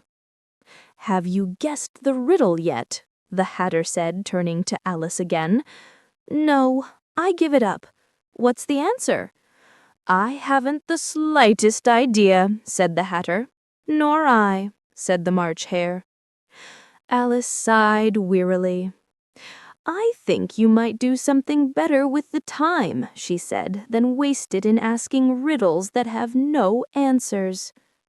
"If you knew time as well as I do," said the Hatter, "you wouldn't talk about wasting it. It's him." "I don't know what you mean," said Alice. "Of course you don't," said the Hatter, tossing his head contemptuously. "I dare say you never even spoke to time." "Perhaps not," Alice cautiously replied, "but I know I have to beat time when I learn music." "Ah, that accounts for it," said the Hatter. "He won't stand beating. Now, if you only kept on good terms with him, he'd do almost anything you liked with the clock. For instance, suppose it were 9 o'clock in the morning, just time to begin lessons. You'd only have to whisper a hint to time, and round goes the clock in a twinkling. 1:30, time for dinner." "I only wish it was," the March Hare said to itself in a whisper. "That would be grand, certainly," said Alice thoughtfully. "But then I shouldn't be hungry for it, you know." "Not at first, perhaps," said the Hatter, "but you could keep it to 1:30 as long as you liked." "Is that the way you manage?" Alice asked. The Hatter shook his head mournfully. "Not I," he replied. "We quarreled last March, just before he went mad, you know," pointing with his teaspoon at the March Hare. "It was at the great concert given by the Queen of Hearts, and I had to sing, 'Twinkle, twinkle, little bat, how I wonder what you're at.' You know the song, perhaps? "I've heard something like it," said Alice. "It goes on, you know, in this way. Up above the world you fly, like a tea tray in the sky, twinkle, twinkle." Here the dormouse shook itself and began singing in its sleep, "Twinkle, twinkle, twinkle, twinkle," and went on so long that they had to pinch it to make it stop. "Well, I'd hardly finished the first verse," said the Hatter, "when the Queen jumped up and bowled out, 'He's murdering the time! Off with his head!'" "How dreadfully savage!" exclaimed Alice. "And ever since that," the Hatter went on in a mournful tone, "he won't do a thing I ask it. It's always 6 o'clock now." A bright idea came into Alice's head. "Is that the reason so many tea things are put out here?" she asked. "Yes, that's it," said the Hatter with a sigh. "It's always tea time, and we have no time to wash the things between whiles." "Then you keep moving round, I suppose," said Alice. "Exactly so," said the Hatter, "as the things get used up." "But what happens when you come to the beginning again?" Alice ventured to ask. "Suppose we change the subject," the March Hare interrupted, yawning. "I'm getting tired of this. I vote the young lady tells us a story." "I'm afraid I don't know one," said Alice, rather alarmed at the proposal. "Then the Dormouse shall," they both cried. "Wake up, Dormouse!" And they pinched it on both sides at once. The Dormouse slowly opened his eyes. "I wasn't asleep," he said in a hoarse, feeble voice. "I heard every word you fellows were saying." "Tell us a story," said the March Hare. "Yes, please do," pleaded Alice.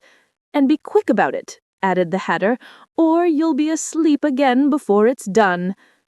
Once upon a time there were 3 little sisters," the Dormouse began in a great hurry, "and their names were Elsie, Lacie, and Tilly, and they lived at the bottom of a well." "What did they live on?" said Alice, who always took a great interest in questions of eating and drinking. "They lived on treacle," said the Dormouse, after thinking a minute or two. "They couldn't have done that, you know," Alice gently remarked. "They'd have been ill." "So they were," said the Dormouse. "Very ill." Alice tried to fancy to herself what such an extraordinary way of living would be like, but it puzzled her too much, so she went on. "But why did they live at the bottom of a well?" "Take some more tea," the March Hare said to Alice, very earnestly. "I've had nothing yet," Alice replied in an offended tone, "so I can't take more." "You mean you can't take less," said the Hatter. "It's very easy to take more than nothing." "Nobody asked your opinion," said Alice. "Who's making personal remarks now?" the Hatter asked triumphantly. Alice did not quite know what to say to this, so she helped herself to some tea and bread and butter, and then turned to the Dormouse and repeated her question. Why did they live at the bottom of a well? The Dormouse again took a minute or two to think about it, and then said, "It was a treacle well." "There's no such thing," Alice was beginning very angrily, but the Hatter and the March Hare went, "Shh, shh." And the Dormouse sulkily remarked, "If you can't be civil, you'd better finish the story for yourself." "No, please go on," Alice said very humbly. "I won't interrupt again. I dare say there may be one." "One, indeed," said the Dormouse indignantly. However, he consented to go on. "And so these 3 little sisters, they were learning to draw, you know." "What did they draw?" said Alice, quite forgetting her promise. "Treacle," said the Dormouse, without considering at all this time. "I want a clean cup," interrupted the Hatter. "Let's all move one place on." He moved on as he spoke, and the Dormouse followed him. The March Hare moved into the Dormouse's place, and Alice, rather unwillingly, took the place of the March Hare. The Hatter was the only one who got any advantage from the change, and Alice was a good deal worse off than before, as the March Hare had just upset the milk jug into his plate. Alice did not wish to offend the Dormouse again, so she began very cautiously. "But I don't understand. Where did they draw the treacle from?" "You can draw water out of a water well," said the Hatter. "So I should think you could draw treacle out of a treacle well. Eh, stupid?" "But they were in the well," Alice said to the Dormouse, not choosing to notice this last remark. "Of course they were," said the Dormouse. "Well in." This answer so confused poor Alice that she let the Dormouse go on for some time without interrupting it. "They were learning to draw," the Dormouse went on, yawning and rubbing its eyes, for it was getting very sleepy. "And they drew all manner of things, everything that begins with an M." "Why with an M?" said Alice. "Why not?" said the March Hare. Alice was silent. The Dormouse had closed its eyes by this time and was going off into a doze, but on being pinched by the Hatter, it woke up again with a little shriek and went on. "That begins with an M, such as mousetraps and the moon and memory and muchness. You know, you say things are much of a muchness. Did you ever see such a thing as a drawing of a muchness?" "Really, now you ask me," said Alice, very much confused. "I don't think—" "Then you shouldn't talk," said the Hatter. This piece of rudeness was more than Alice could bear. She got up in great disgust and walked off. The Dormouse fell asleep instantly, and neither of the others took the least notice of her going, though she looked back once or twice, half hoping that they would call after her. The last time she saw them, they were trying to put the Dormouse into the teapot. "At any rate, I'll never go there again," said Alice as she picked her way through the wood. "It's the stupidest tea party I ever was at in all my life." Just as she said this, she noticed that one of the trees had a door leading right into it. "That's very curious," she thought, "but everything's curious today.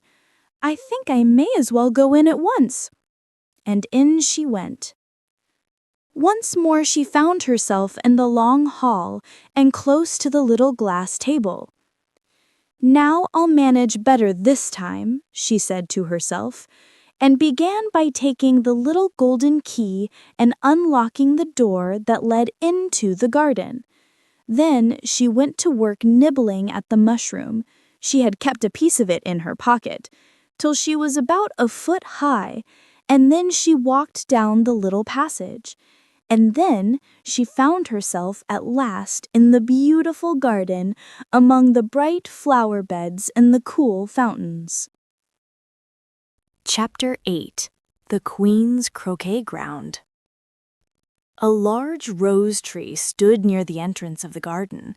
The roses growing on it were white, but there were 3 gardeners at it, busily painting them red. Alice thought this a very curious thing, and she went nearer to watch them.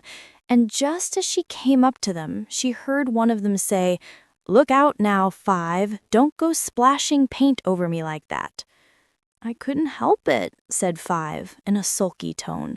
"7 jogged my elbow." On which 7 looked up and said, "That's right, 5. Always lay the blame on others." "You'd better not talk," said 5. "I heard the Queen say only yesterday you deserve to be beheaded." "What for?" said the one who had spoken first. "That's none of your business, 2, said 7. "Yes, it is his business," said 5, "and I'll tell him. It was for bringing the cook tulip roots instead of onions." 7 flung down his brush and had just begun, "Well, of all the unjust things," when his eye chanced to fall upon Alice as she stood watching them, and he checked himself suddenly. The others looked round also, and all of them bowed low. "Would you tell me," said Alice, a little timidly, "why you are painting those roses?" 5 and 7 said nothing, but looked at 2. 2 began in a low voice, "Why, the fact is, you see, miss, this here ought to have been a red rose tree, and we put a white one in by mistake, and if the queen was to find it out, we should all have our heads cut off, you know. So, you see, miss, we're doing our best afore she comes to—" At this moment, 5, who had been anxiously looking across the garden, called out, "The queen! The queen!" And the 3 gardeners instantly threw themselves flat upon their faces. There was a sound of many footsteps, and Alice looked round, eager to see the queen. First came 10 soldiers carrying clubs. These were all shaped like the 3 gardeners, oblong and flat, with their hands and feet at the corners. Next, the 10 courtiers. These were ornamented all over with diamonds and walked 2 and 2, as the soldiers did. After these came the royal children. There were 10 of them, and the little dears came jumping merrily along hand in couples. They were all ornamented with hearts. Next came the guests, mostly kings and queens, and among them Alice recognized the white rabbit. It was talking in a hurried, nervous manner, smiling at everything that was said, and went by without noticing her.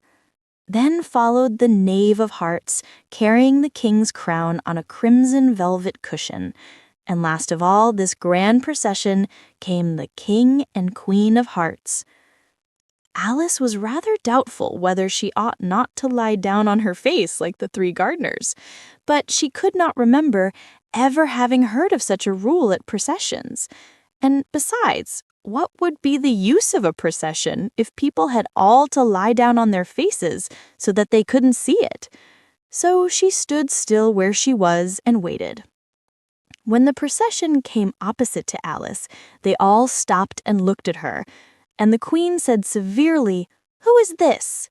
She said it to the knave of hearts, who only bowed and smiled in reply. "Idiot," said the queen, tossing her head impatiently, and turning to Alice, she went on, "What's your name, child?" "My name is Alice, so pleased your majesty," said Alice, very politely. But she added to herself, "Why, they're only a pack of cards, after all. I needn't be afraid of them." "And who are these?" said the queen, pointing to the 3 gardeners who were lying round the rose tree. For, you see, as they were lying on their faces, and the pattern on their backs was the same as the rest of the pack, she could not tell whether they were gardeners or soldiers or courtiers or 3 of her own children.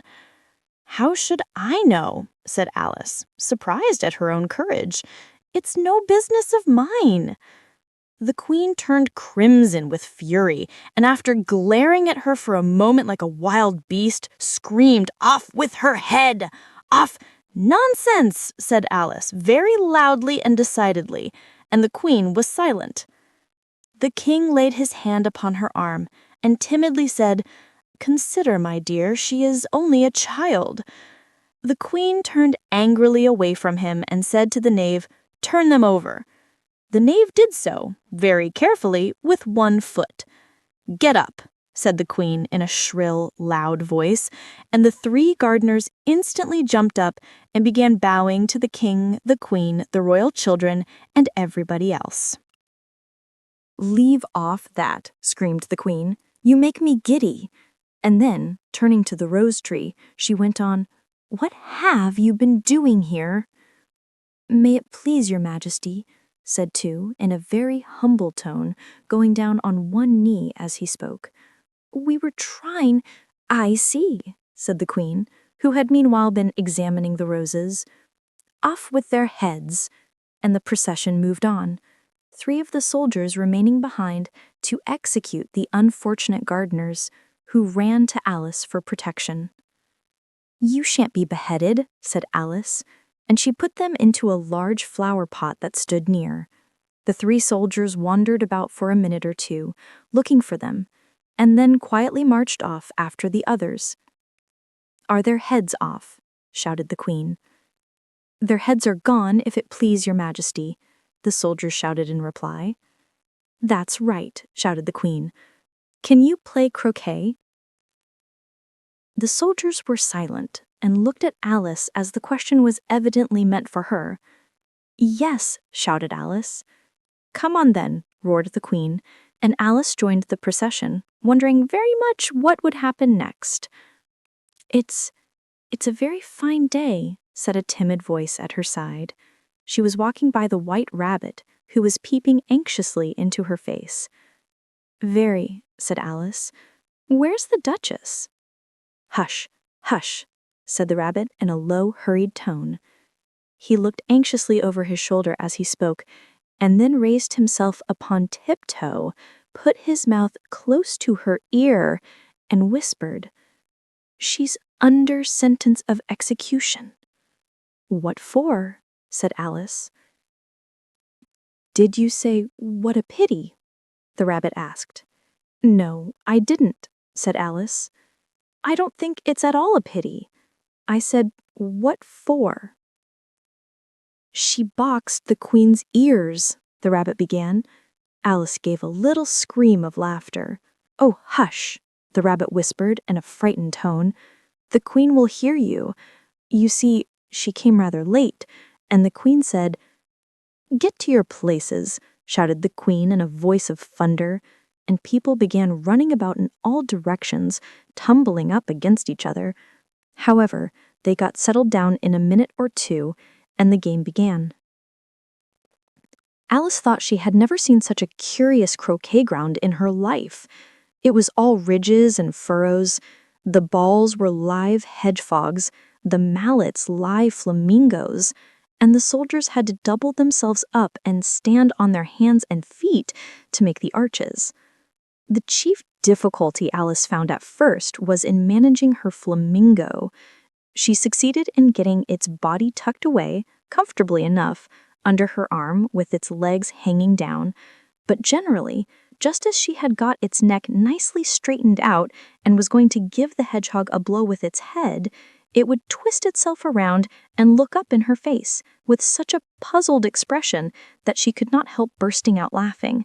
And when she had got its head down and was going to begin again, it was very provoking to find that the hedgehog had unrolled itself and was in the act of crawling away.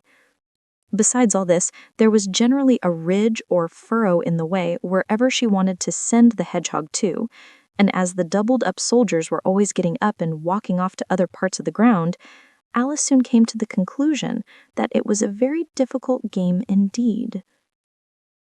The players all played at once without waiting for turns, quarreling all the while and fighting for the hedgehogs, and in a very short time the queen was in a furious passion and went stamping about and shouting, "Off with his head," or "Off with her head," about once in a minute.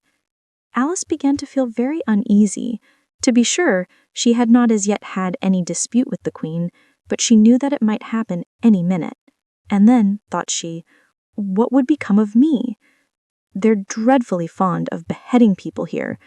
The great wonder is that there's anyone left alive. She was looking about for some way of escape and wondering whether she could get away without being seen, when she noticed a curious appearance in the air. It puzzled her very much at first, but after watching it for a minute or two, she made it out to be a grin, and she said to herself, "It's the Cheshire Cat. Now I shall have somebody to talk to." "How are you getting on?" said the cat, as soon as there was mouth enough for it to speak with. Alice waited till the eyes appeared, and then nodded. It's no use speaking to it till its ears have come, or at least one of them. In another minute the whole head appeared, and then Alice put down her flamingo and began an account of the game, feeling very glad she had someone to listen to her.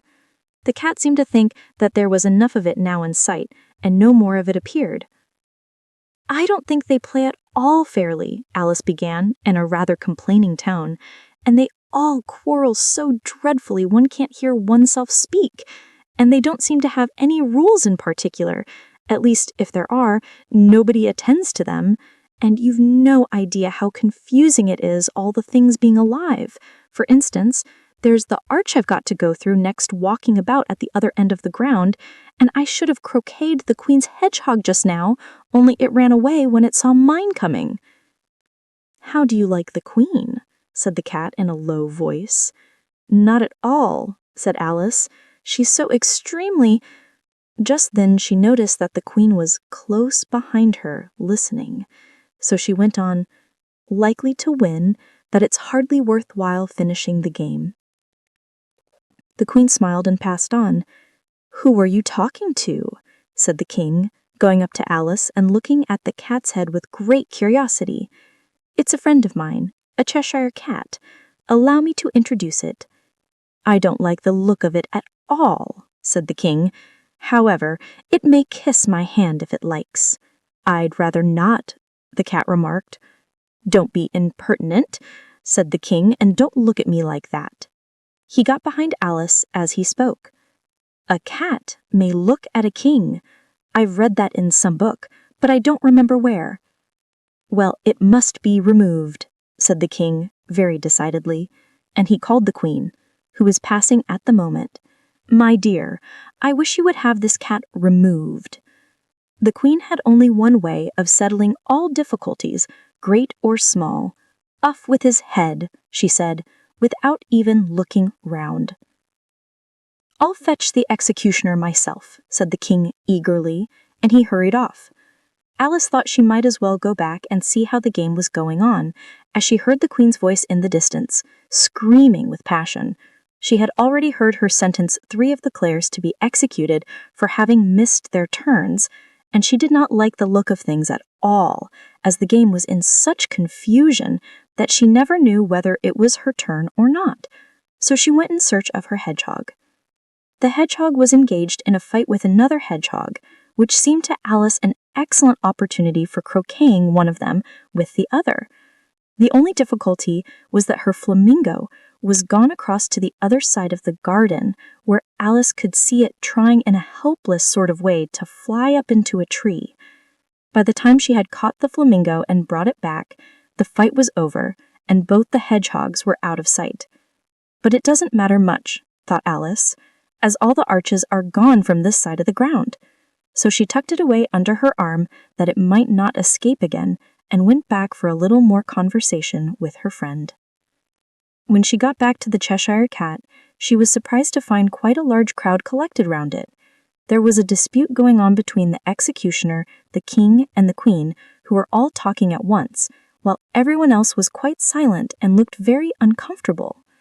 The moment Alice appeared, she was appealed to by all 3 to settle the question, and they repeated their arguments to her, though, as they all spoke at once, she found it very hard indeed to make out exactly what they said. The executioner's argument was that you couldn't cut off a head unless there was a body to cut it off from, that he had never had to do such a thing before, and he wasn't going to begin at his time of life. The king's argument was that anything that had a head could be beheaded, and that you weren't to talk nonsense. The queen's argument was that if something wasn't done about it in less than no time, she'd have everybody executed, all round. It was this last remark that had made the whole party look so grave and anxious. Alice could think of nothing else to say but, "It belongs to the Duchess. You'd better ask her about it." "She's in prison," said the queen to the executioner. "Fetch her here." And the executioner went off like an arrow. The cat's head began fading away the moment he was gone, and by the time he had come back with the Duchess, it had entirely disappeared. So the king and the executioner ran wildly up and down looking for it, while the rest of the party went back to the game. Chapter 9. The Mock Turtle's Story. "You can't think how glad I am to see you again, you dear old thing," said the Duchess, as she tucked her arm affectionately into Alice's, and they walked off together. Alice was very glad to find her in such a pleasant temper, and thought to herself that perhaps it was only the pepper that had made her so savage when they met in the kitchen. "When I'm a duchess," she said to herself, not in a very hopeful tone, though. "I won't have any pepper in my kitchen at all. Soup does very well without." "Maybe it's always pepper that makes people hot-tempered," she went on, very much pleased at having found out a new kind of rule, "and vinegar that makes them sour, and chamomile that makes them bitter, and barley sugar and such things that make children sweet-tempered. I only wish people knew that, then they wouldn't be so stingy about it, you know." She had quite forgotten the Duchess by this time and was a little startled when she heard her voice close to her ear. "You're thinking about something, my dear, and that makes you forget to talk. I can't tell you just now what the moral of that is, but I shall remember it in a bit." "Perhaps it hasn't one," Alice ventured to remark. "Tut-tut, child," said the Duchess. "Everything's got a moral if only you can find it," and she squeezed herself up closer to Alice's side as she spoke. Alice did not much like keeping so close to her, first because the Duchess was very ugly, and secondly because she was exactly the right height to rest her chin upon Alice's shoulder, and it was an uncomfortably sharp chin. However, she did not like to be rude, so she bore it as well as she could. "The game's going on rather better now," she said, by way of keeping up the conversation a little.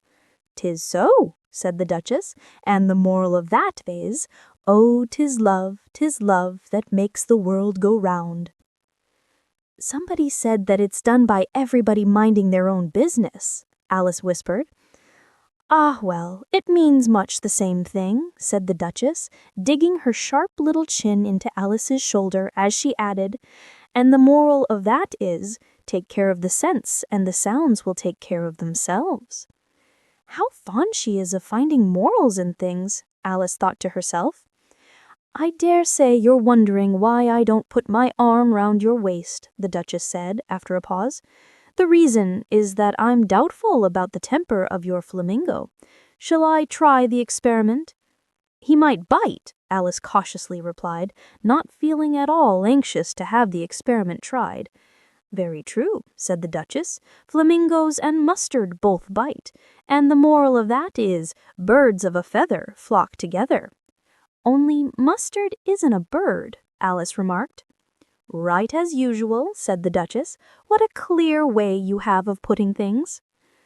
"It's a mineral, I think," said Alice. "Of course it is," said the Duchess, who seemed ready to agree to everything that Alice said. "There's a large mustard mine near here, and the moral of that is, the more there is of mine, the less there is of yours." "Oh, I know," exclaimed Alice, who had not attended to this last remark. "It's a vegetable. It doesn't look like one, but it is." "I quite agree with you," said the Duchess. "And the moral of that is, be what you would seem to be. Or if you'd like it put more simply, never imagine yourself not to be otherwise than what it might appear to others that what you were or might have been was not otherwise than what you had been would have appeared to them to be otherwise." "I think I should understand that better if I had it written down, but I can't quite follow it as you say it." "That's nothing to what I could say if I chose," the Duchess replied in a pleased tone. "Pray don't trouble yourself to say it any longer than that," said Alice. "Oh, don't talk about trouble," said the Duchess. "I make you a present of everything I've said as yet." "A cheap sort of present," thought Alice. "I'm glad they don't give birthday presents like that," but she did not venture to say it out loud. Thinking again, the Duchess asked, with another dig of her sharp little chin. "I've a right to think," said Alice sharply, for she was beginning to feel a little worried. "Just about as much right as pigs have to fly, and the—" But here, to Alice's great surprise, the Duchess's voice died away, even in the middle of her favorite word, moral, and the arm that was linked into hers began to tremble. Alice looked up, and there stood the Queen in front of them, with her arms folded, frowning like a thunderstorm. "A fine day, Your Majesty," the Duchess began in a low, weak voice. "Now I give you fair warning," shouted the queen, stamping on the ground as she spoke. "Either you or your head must be off, and that in about half no time. Take your choice." The Duchess took her choice and was gone in a moment. "Let's go on with the game," the queen said to Alice, and Alice was too much frightened to say a word, but slowly followed her back to the croquet-ground. The other guests had taken advantage of the queen's absence and were resting in the shade. However, the moment they saw her, they hurried back to the game, the queen merely remarking that a moment's delay would cost them their lives. All the time they were playing, the queen never left off quarreling with the other players and shouting, "Off with his head!" or "Off with her head!" Those whom she sentenced were taken into custody by the soldiers, who, of course, had to leave off being arches to do this, so that by the end of half an hour or so, there were no arches left, and all the players, except the king, the queen, and Alice, were in custody and under sentence of execution. Then the queen left off, quite out of breath, and said to Alice, "Have you seen the mock turtle yet?" "No," said Alice, "I don't even know what a mock turtle is." "It's the thing mock turtle soup is made from," said the queen. "I've never seen one or heard of one," said Alice. "Come on then," said the queen, "and he shall tell you his history." As they walked off together, Alice heard the king say in a low voice to the company generally, "You are all pardoned." "Come, that's a good thing," she said to herself, for she had felt quite unhappy at the number of executions the queen had ordered.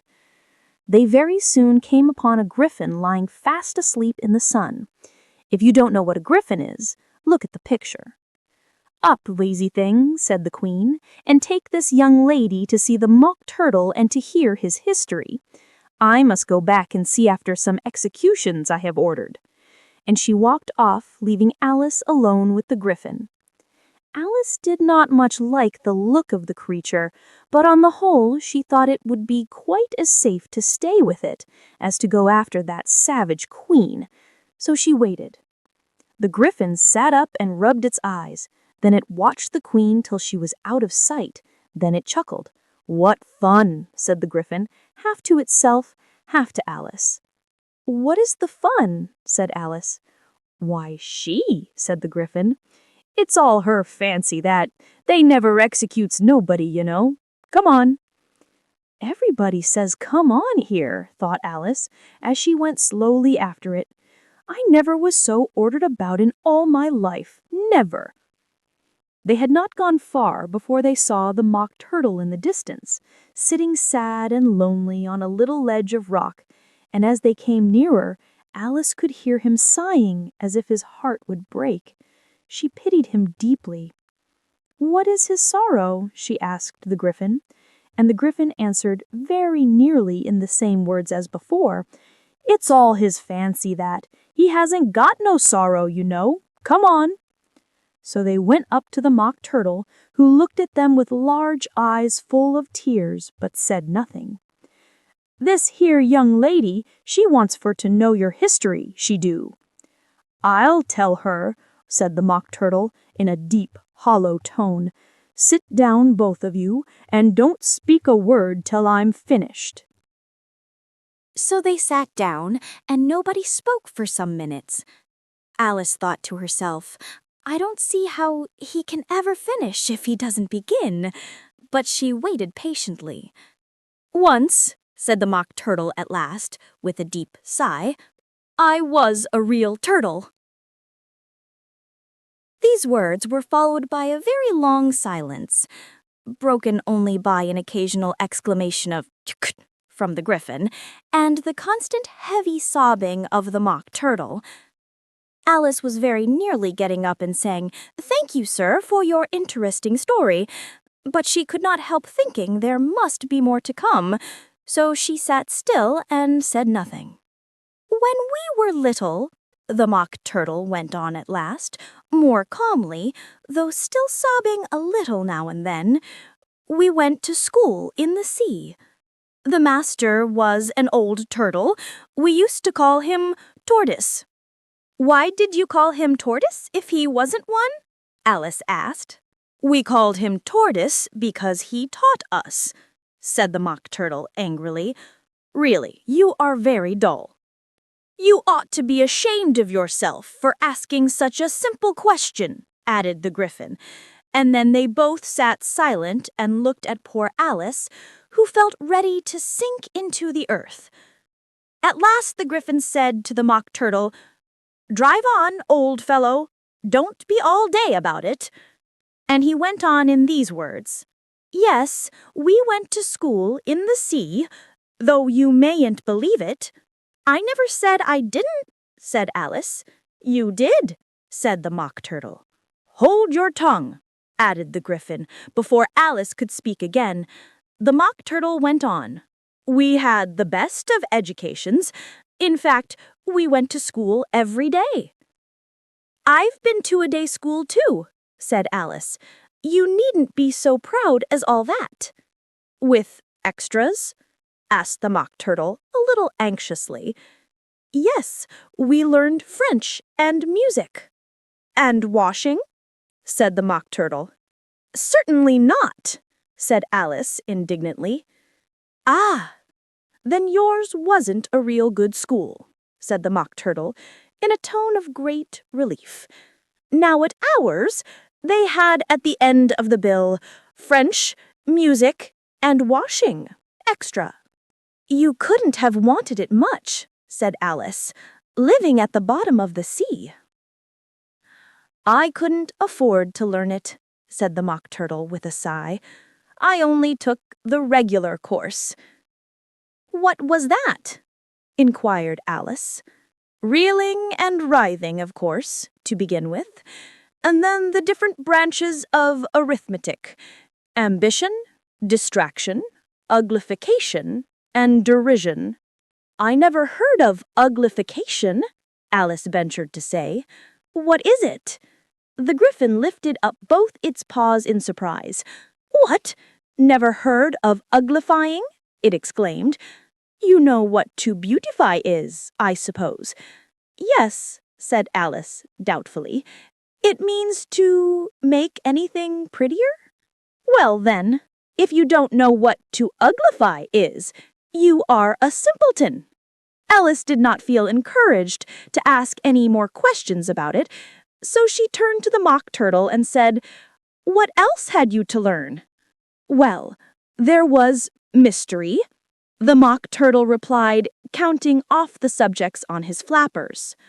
Mystery, ancient and modern, with seaography. Then drawling. The drawling master was an old conger eel that used to come once a week.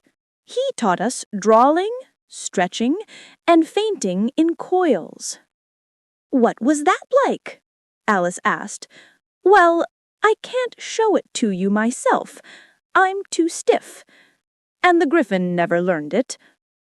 Hadn't time, said the Gryphon. I went to the classics master, though. He was an old crab. He was. I never went to him, said the Mock Turtle with a sigh. He taught laughing and grief, they used to say. So he did, said the Gryphon, sighing in his turn, and both creatures hid their faces in their paws. And how many hours a day did you do lessons? Said Alice, in a hurry to change the subject. 10 hours the first day, said the Mock Turtle, 9 the next, and so on. What a curious plan, exclaimed Alice. That's the reason they're called lessons, the Gryphon remarked, because they lessen from day to day. This was quite a new idea to Alice, and she thought it over a little before she made her next remark. Then the 11th day must have been a holiday. Of course it was, said the Mock Turtle. And how did you manage on the 12th? That's enough about lessons, the Gryphon interrupted in a very decided tone. Tell her something about the games now. Chapter 10.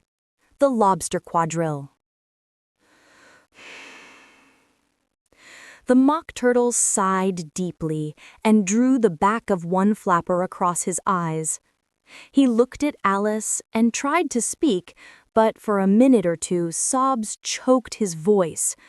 "Same as if he had a bone in his throat," said the Gryphon, and it set to work shaking him and punching him in the back. At last the Mock Turtle recovered his voice, and with tears running down his cheeks, he went on again. "You may not have lived much under the sea." "I haven't," said Alice. "And perhaps you were never even introduced to a lobster." Alice began to say, "I once tasted," but checked herself hastily and said, "No, never. So you can have no idea what a delightful thing a lobster quadrille is." "No, indeed," said Alice. "What sort of a dance is it?" "Why," said the Gryphon, "you first form into a line along the seashore." "Two lines," cried the Mock Turtle. "Seals, turtles, salmon, and so on. Then, when you've cleared all the jellyfish out of the way—" "That generally takes some time," interrupted the Gryphon. "You advance twice." "Each with a lobster as a partner," cried the Gryphon. "Of course," the Mock Turtle said. "Advance twice, set to partners." "Change lobsters and retire in same order," continued the Gryphon. "Then, you know," the Mock Turtle went on, "you throw the—" "The lobsters!" shouted the Gryphon, with a bound into the air. "As far out to sea as you can." "Swim after them!" screamed the Gryphon. "Turn a somersault in the sea!" cried the Mock Turtle, capering wildly about. "Change lobsters again!" yelled the Gryphon at the top of its voice. "Back to land again, and that's all the first figure," said the Mock Turtle, suddenly dropping his voice, and the two creatures, who had been jumping about like mad things all this time, sat down again, very sadly and quietly, and looked at Alice. "It must be a very pretty dance," said Alice timidly. "Would you like to see a little of it?" said the Mock Turtle. "Very much indeed," said Alice. "Come, let's try the first figure," said the Mock Turtle to the Gryphon. "We can do without lobsters, you know. Which shall sing?" "Oh, you sing," said the Gryphon. "I've forgotten the words." So they began solemnly dancing round Alice, every now and then treading on her toes when they passed too close, and waving their forepaws to mark the time, while the Mock Turtle sang this very slowly and sadly. "Will you walk a little faster?" said a whiting to a snail. "There's a porpoise close behind us, and he's treading on my tail. See how eagerly the lobsters and the turtles all advance. They are waiting on the shingle. Will you come and join the dance? Will you, won't you, will you, won't you, will you join the dance? Will you, won't you, will you, won't you join the dance? You can really have no notion how delightful it will be when they take us up and throw us with the lobsters out to sea." But the snail replied, too far, and gave a look askance, said he thanked the whiting kindly, but he would not join the dance. Would not join the dance. Would not join the dance. "What matters it how far we go?" his scaly friend replied. "There is another shore, you know, upon the other side. The further off from England, the nearer is to France. Then turn not pale, beloved snail, but come and join the dance. Will you, won't you, will you join the dance? Will you, won't you join the dance?" "Thank you. It's a very interesting dance to watch," said Alice, feeling very glad that it was over at last, "and I do so like that curious song about the whiting." Oh, as to the whiting, you've seen them, of course. Yes, I've often seen them at dinner. She checked herself hastily. I don't know where din may be, said the Mock Turtle, but if you've seen them so often, of course you know what they're like. I believe so, Alice replied thoughtfully. They have their tails in their mouths, and they're all over crumbs? You're wrong about the crumbs, said the Mock Turtle.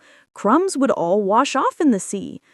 But they have their tails in their mouths, and the reason is— Here the Mock Turtle yawned and shut his eyes. Tell her about the reason and all that, he said to the Gryphon. The reason is, said the Gryphon, that they would go with the lobsters to the dance. So they got thrown out to sea. So they had to fall a long way. So they got their tails fast in their mouths. So they couldn't get them out again. That's all. Thank you, said Alice. It's very interesting. I never knew so much about a whiting before.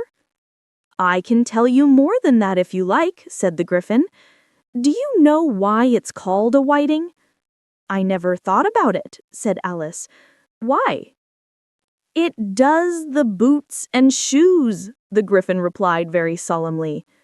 Alice was thoroughly puzzled. Does the boots and shoes? She repeated in a wondering tone. Why, what are your shoes done with? Said the Gryphon. I mean, what makes them so shiny? She looked down at them and considered a little before she gave her answer. They're done with blacking, I believe. Boots and shoes under the sea, the Gryphon went on in a deep voice, are done with a whiting. Now you know. And what are they made of? Alice asked in a tone of great curiosity. Soles and eels, of course, the Gryphon replied rather impatiently. Any shrimp could have told you that.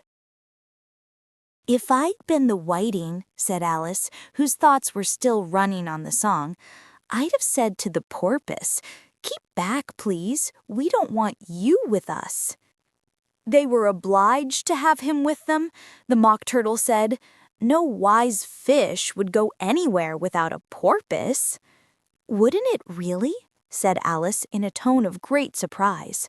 Of course not, said the Mock Turtle. Why, if a fish came to me and told me he was going a journey, I should say, with what purpose? Don't you mean purpose? Said Alice. I mean what I say, the Mock Turtle replied in an offended tone, and the Gryphon added, Come, let's hear some of your adventures. I could tell you my adventures, beginning from this morning, said Alice, a little timidly, but it's no use going back to yesterday because I was a different person then. Explain all that, said the Mock Turtle. No, the adventures first, said the Gryphon in an impatient tone. Explanations take such a dreadful time. So Alice began telling them her adventures from the time when she first saw the White Rabbit. She was a little nervous about it just at first. The two creatures got so close to her, one on each side, and opened their eyes and mouths so very wide. But she gained courage as she went on. Her listeners were perfectly quiet till she got to the part about her repeating, "You are old Father William," to the caterpillar, and the words all coming different, and then the Mock Turtle drew a long breath and said, "That's very curious." "It's all about as curious as it can be," said the Gryphon. "It all came different," the Mock Turtle repeated thoughtfully. "I should like to hear her try and repeat something now.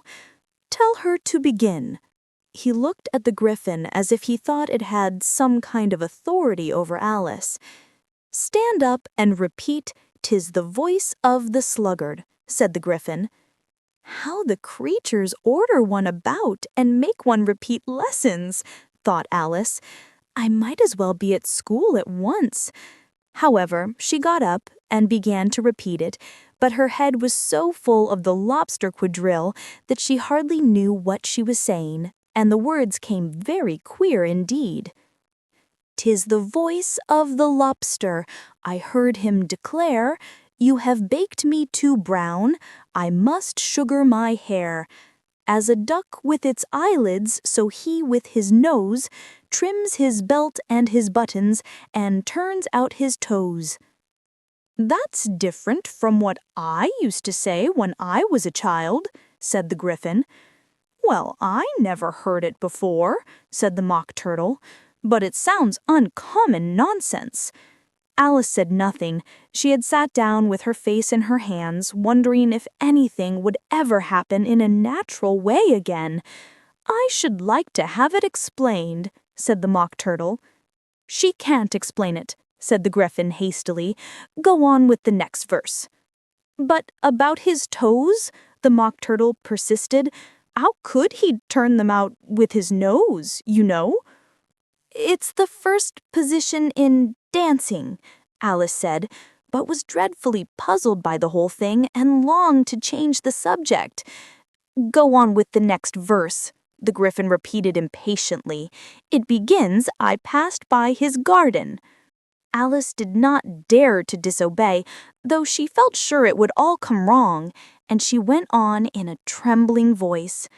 I passed by his garden and marked with one eye how the owl and the panther were sharing a pie. What is the use of repeating all that stuff, the Mock Turtle interrupted, if you don't explain it as you go on? It's by far the most confusing thing I ever heard. Yes, I think you'd better leave off, said the Gryphon, and Alice was only too glad to do so. Shall we try another figure of the Lobster Quadrille? The Gryphon went on.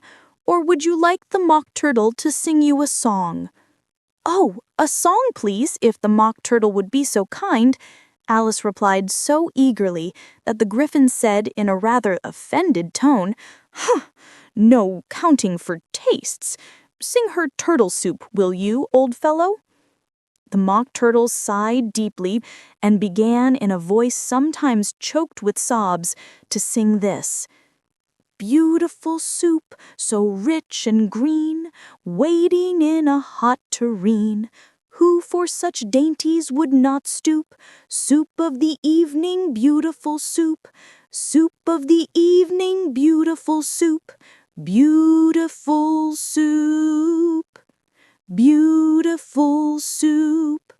Soup of the evening, beautiful, beautiful soup. Beautiful soup, who cares for fish, game or any other dish? Who would not give all else for 2 penny worth of beautiful soup? Pennyworth only of beautiful soup. Beautiful soup. Beautiful soup.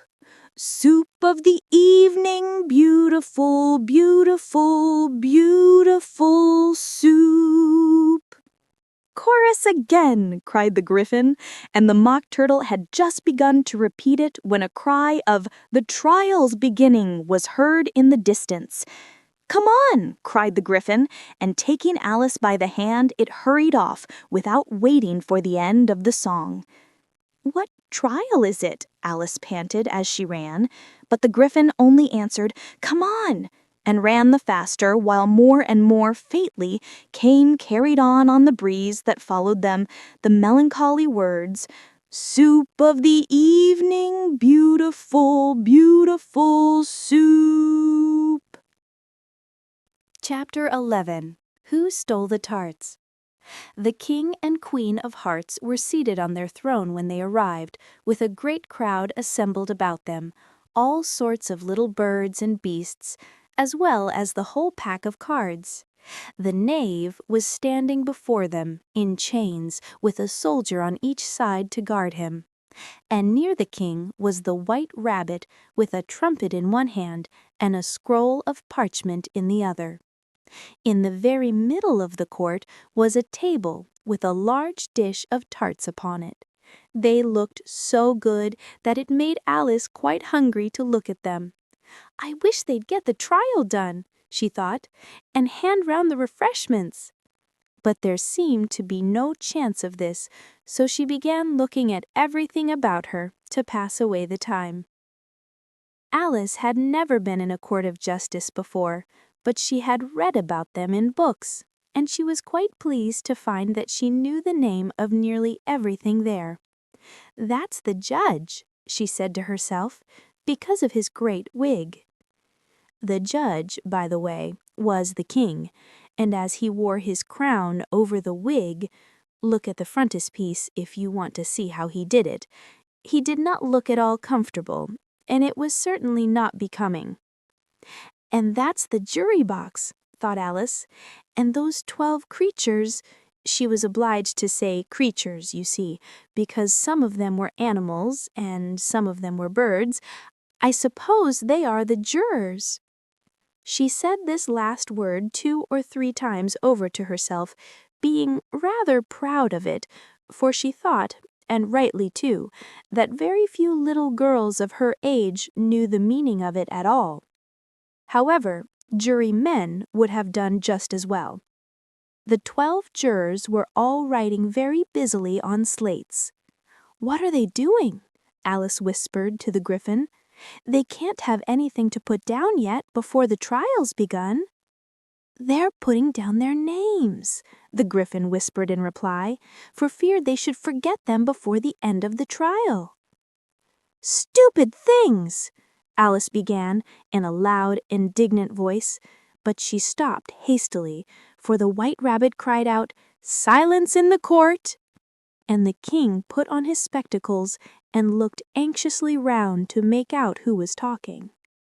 Alice could see, as well as she were looking over their shoulders, that all the jurors were writing down "stupid things" on their slates, and she could even make out that one of them didn't know how to spell stupid, and that he had to ask his neighbor to tell him. "A nice muddle their slates'll be in before the trial's over," thought Alice. One of the jurors had a pencil that squeaked.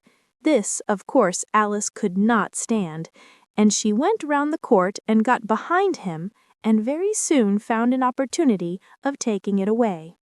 She did it so quickly that the poor little juror, it was Bill, the lizard, could not make out at all what had become of it. So after hunting all about for it, he was obliged to write with one finger for the rest of the day, and this was of very little use, as it left no mark on the slate. "Herald, read the accusation," said the king. On this, the White Rabbit blew 3 blasts on the trumpet, and then unrolled the parchment scroll and read as follows. "The Queen of Hearts, she made some tarts, all on a summer day. The Knave of Hearts, he stole those tarts, and took them quite away." "Consider your verdict," the king said to the jury. "Not yet, not yet," the rabbit hastily interrupted. "There's much more to come before that." "Call the first witness," said the king, and the White Rabbit blew 3 blasts on the trumpet and called out, "First witness." The first witness was the Hatter. He came in with a teacup in one hand and a piece of bread and butter in the other. "I beg pardon, Your Majesty, for bringing these in, but I hadn't quite finished my tea when I was sent for." "You ought to have finished," said the king. "When did you begin?" The Hatter looked at the March Hare, who had followed him into the court, arm in arm with the Dormouse. 14th of March, I think it was." 15th, said the March Hare. 16th, added the Dormouse. "Write that down," said the king, and the jury eagerly wrote down all 3 dates on their slates, and then added them up and reduced the answer to shillings and pence. "Take off your hat," said the king. "It isn't mine," said the Hatter. "Stolen!" the king exclaimed, turning to the jury, who instantly made a memorandum of the fact. "I keep them to sell," the Hatter added as an explanation. "I've none of my own. I'm a Hatter." Here the queen put on her spectacles and began staring at the Hatter, who turned pale and fidgeted. "Give your evidence," the king said, "and don't be nervous, or I'll have you executed on the spot." This did not seem to encourage the witness at all. He kept shifting from one foot to another, looking uneasily at the Queen, and in his confusion he bit a large piece out of his teacup instead of the bread and butter. Just at this moment, Alice felt a very curious sensation, which puzzled her a good deal until she made out what it was. She was beginning to grow larger again, and she thought at first that she would get up and leave the court, but on second thoughts she decided to remain where she was, as long as there was room for her. "I wish you wouldn't squeeze so," said the Dormouse, who was sitting next to her. "I can hardly breathe." "I can't help it," said Alice, very meekly. "I'm growing." "You have no right to grow here," said the Dormouse. "Don't talk nonsense," said Alice more boldly. "You know you're growing too." "Yes, but I grow at a reasonable pace, not in that ridiculous fashion." And he got up very sulkily and crossed over to the other side of the court. All this time the Queen had never left off staring at the Hatter, and just as the Dormouse crossed the court, she said to one of the officers of the court, "Bring me the list of the singers in the last concert," on which the wretched Hatter trembled so that he shook both his shoes off. "Give your evidence," the King repeated angrily, "or I'll have you executed whether you're nervous or not." "I'm a poor man, Your Majesty, and I hadn't begun my tea, not about a week or so, and what with the bread and butter getting so thin, and the twinkling of the tea—" "The twinkling of the what?" said the King. "It began with the tea," Hatter replied. "Of course twinkling begins with a T," said the King sharply. "Do you take me for a dunce? Go on." "I'm a poor man, and most things twinkled after that, only the March Hare said—" "I didn't," the March Hare interrupted in a great hurry. "You did," said the Hatter. "I deny it," said the March Hare. "He denies it," said the King. "Leave out that part." "Well, at any rate, the Dormouse said," the Hatter went on, looking anxiously around to see if he would deny it too, but the Dormouse denied nothing, being fast asleep.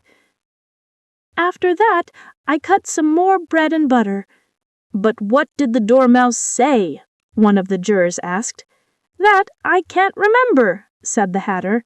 "You must remember," remarked the King, "or I'll have you executed." The miserable Hatter dropped his teacup and bread and butter and went down on one knee. "I'm a poor man, Your Majesty," he began. "You're a very poor speaker," said the King. Here one of the guinea pigs cheered, and was immediately suppressed by the officers of the court. As that is rather a hard word, I will just explain to you how it was done. They had a large canvas bag, which tied up at the mouth with strings. Into this they slipped the guinea pig, head first, and then sat upon it. "I'm glad I've seen that done," thought Alice. "I've so often read in the newspapers, at the end of trials, there was some attempts at applause, which was immediately suppressed by the officers of the court, and I never understood what it meant till now." "If that's all you know about it, you may stand down," continued the King. "I can't go no lower," said the Hatter. "I'm on the floor as it is." "Then you may sit down," the King replied. Here the other guinea pig cheered and was suppressed. "Come, that finished the guinea pigs," thought Alice. "Now we shall get on better." "I'd rather finish my tea," said the Hatter, with an anxious look at the Queen, who was reading the list of singers. "You may go," said the King, and the Hatter hurriedly left the court without even waiting to put his shoes on. "And just take his head off outside," the Queen added to one of the officers, but the Hatter was out of sight before the officer could get to the door. "Call the next witness," said the King. The next witness was the Duchess's cook. She carried the pepper box in her hand, and Alice guessed who it was, even before she got into the court, by the way the people near the door began sneezing all at once. "Give your evidence," said the king. "Shan't," said the cook. The king looked anxiously at the White Rabbit, who said in a low voice, "Your Majesty must cross-examine this witness." "Well, if I must, I must," the king said with a melancholy air, and after folding his arms and frowning at the cook till his eyes were nearly out of sight, he said in a deep voice, "What are tarts made of?" "Pepper, mostly," said the cook. "Treacle," said a sleepy voice behind her. "Collar that dormouse," the queen shrieked out. "Behead that dormouse! Turn that dormouse out of court! Suppress him! Pinch him! Off with his whiskers!" For some minutes, the whole court was in confusion, getting the dormouse turned out, and by the time they had settled down again, the cook had disappeared. "Never mind," said the king with an air of great relief, and he added in an undertone to the queen, "Really, my dear, you must cross-examine the next witness. It quite makes my forehead ache." Alice watched the White Rabbit as he fumbled over the list, feeling very curious to see what the next witness would be like. "For they haven't got much evidence yet," she said to herself. Imagine her surprise when the White Rabbit read out, at the top of his shrill little voice, the name Alice. Chapter 12. Alice's Evidence. "Here!"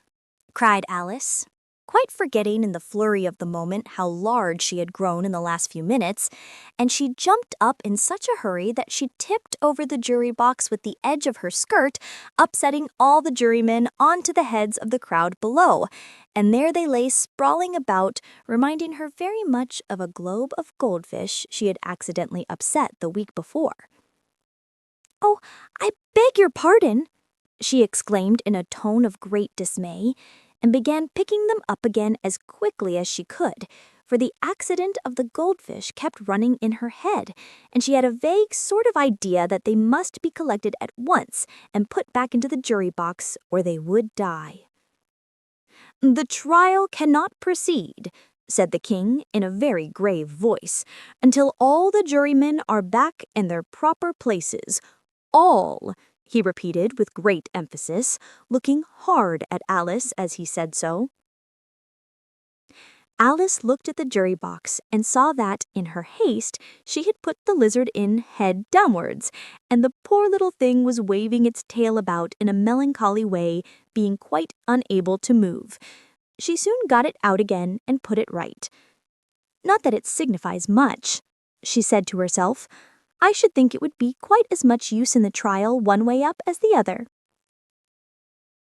As soon as the jury had a little recovered from the shock of being upset, and their slates and pencils had been found and handed back to them, they set to work very diligently to write out a history of the accident, all except the lizard, who seemed too much overcome to do anything but sit with its mouth open, gazing up into the roof of the court. "What do you know about this business?" said the king to Alice. "Nothing." "Nothing whatever?" persisted the king. "Nothing whatever," said Alice. "That's very important," said the king, turning to the jury. They were just beginning to write this down on their slates when the White Rabbit interrupted. "Unimportant, Your Majesty means, of course," he said, in a very respectful tone, but making frowns and faces at him as he spoke. "Unimportant, of course, I meant," the king hastily said, and went on to himself in an undertone, "important, unimportant, unimportant, important," as if he were trying which word sounded best. Some of the jury wrote it down important, and some unimportant. Alice could see this, as she was near enough to look over their slates, but it doesn't matter a bit, she thought to herself. At this moment, the king, who had been for some time busily writing in his notebook, cackled out "Silence!" and read out from his book, "Rule 42.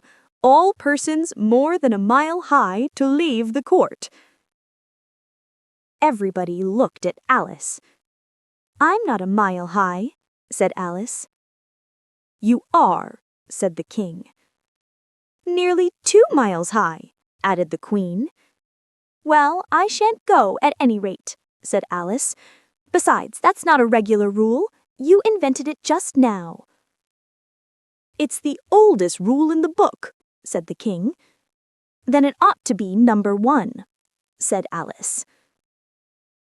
The king turned pale and shut his notebook hastily. "Consider your verdict," he said to the jury in a low, trembling voice. "There's more evidence to come yet, please your majesty," said the White Rabbit, jumping up in a great hurry. "This paper has just been picked up." "What's in it?" said the queen.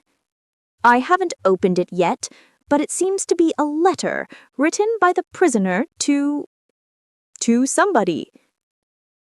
"It must have been that, unless it was written to nobody, which isn't usual, you know." "Who is it directed to?" said one of the jurymen.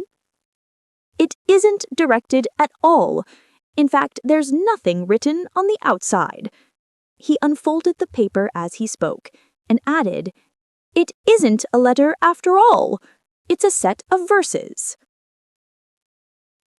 "Are they in the prisoner's handwriting?" asked another of the jurymen. "No, they're not, and that's the queerest thing about it." The jury all looked puzzled. "He must have imitated somebody else's hand," said the king. The jury all brightened up again.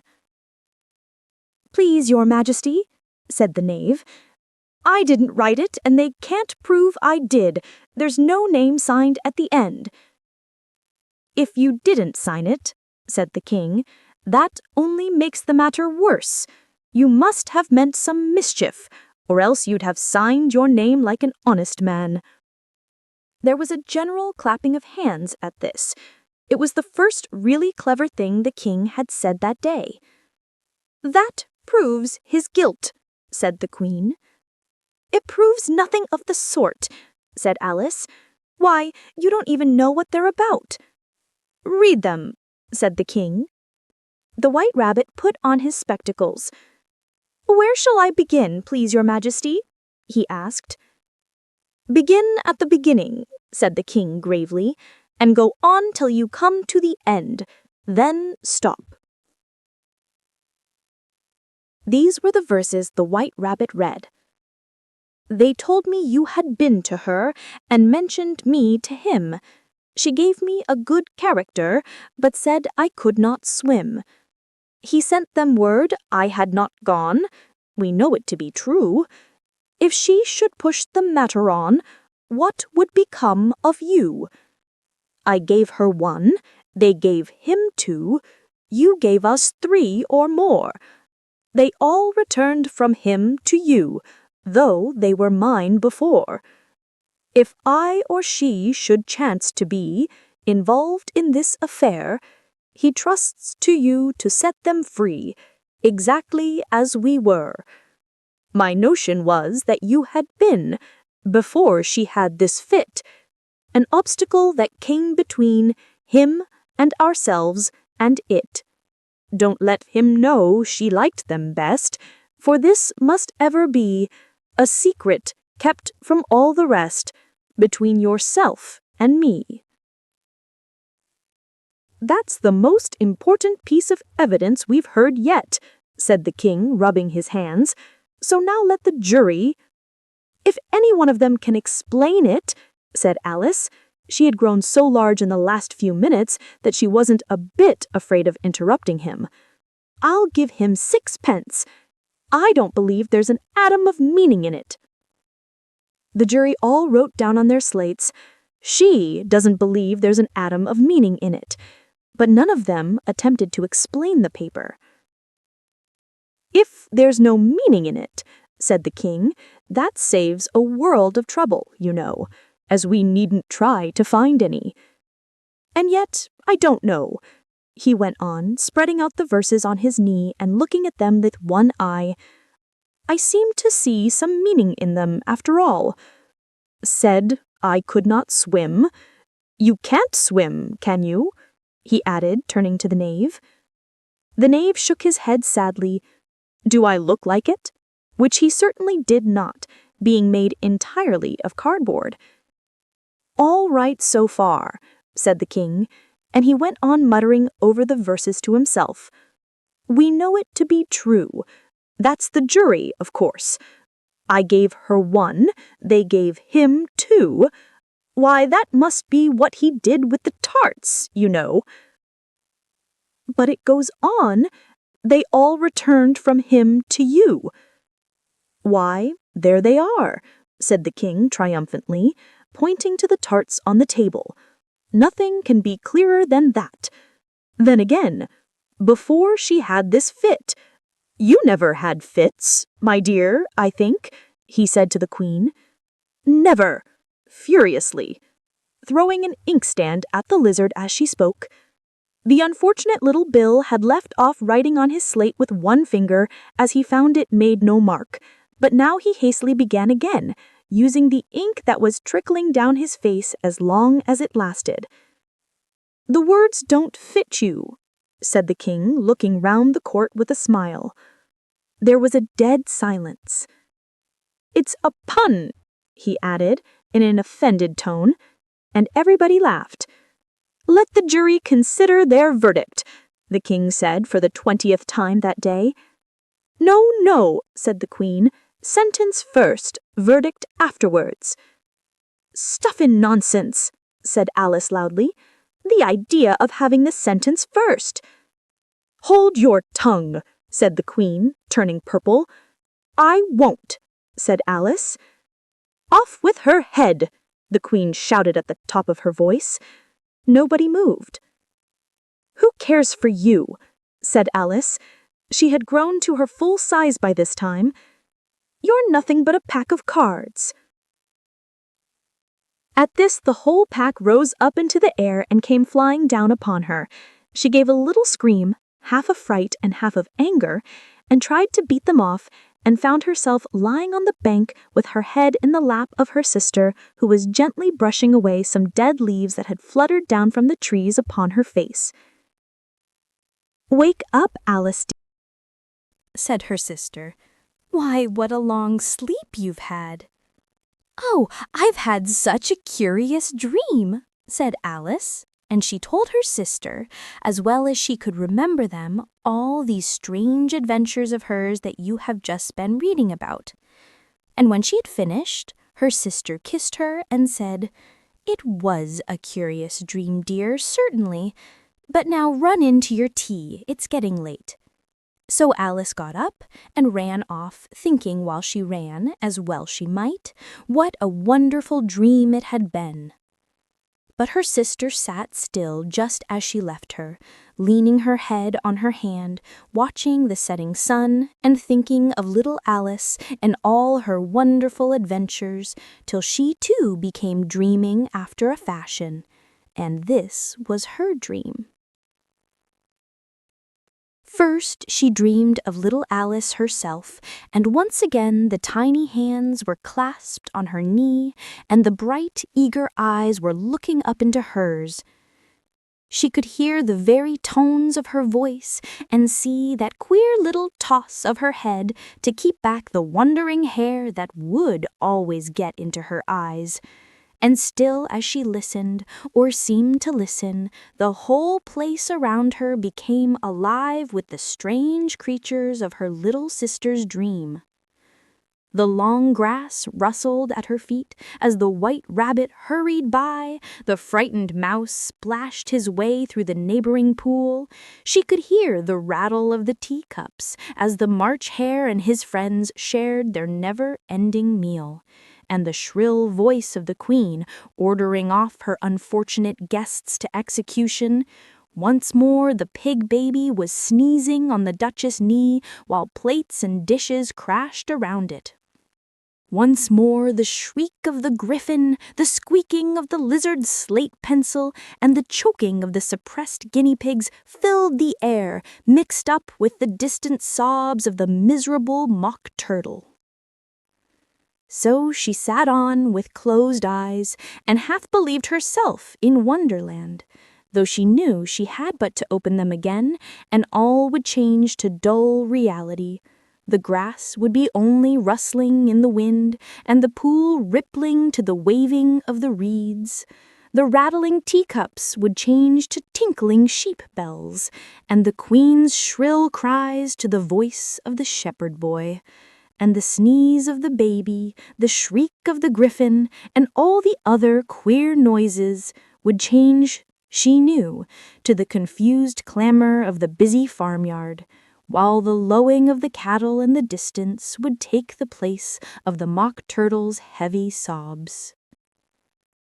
Lastly, she pictured to herself how the same little sister of hers would, in the aftertime, be herself a grown woman, and how she would keep, through all her riper years, the simple and loving heart of her childhood, and how she would gather about her other little children and make their eyes bright and eager with many a strange tale, perhaps even with the dream of Wonderland of long ago, and how she would feel with all their simple sorrows and find a pleasure in all their simple joys, remembering her own child life and the happy summer days.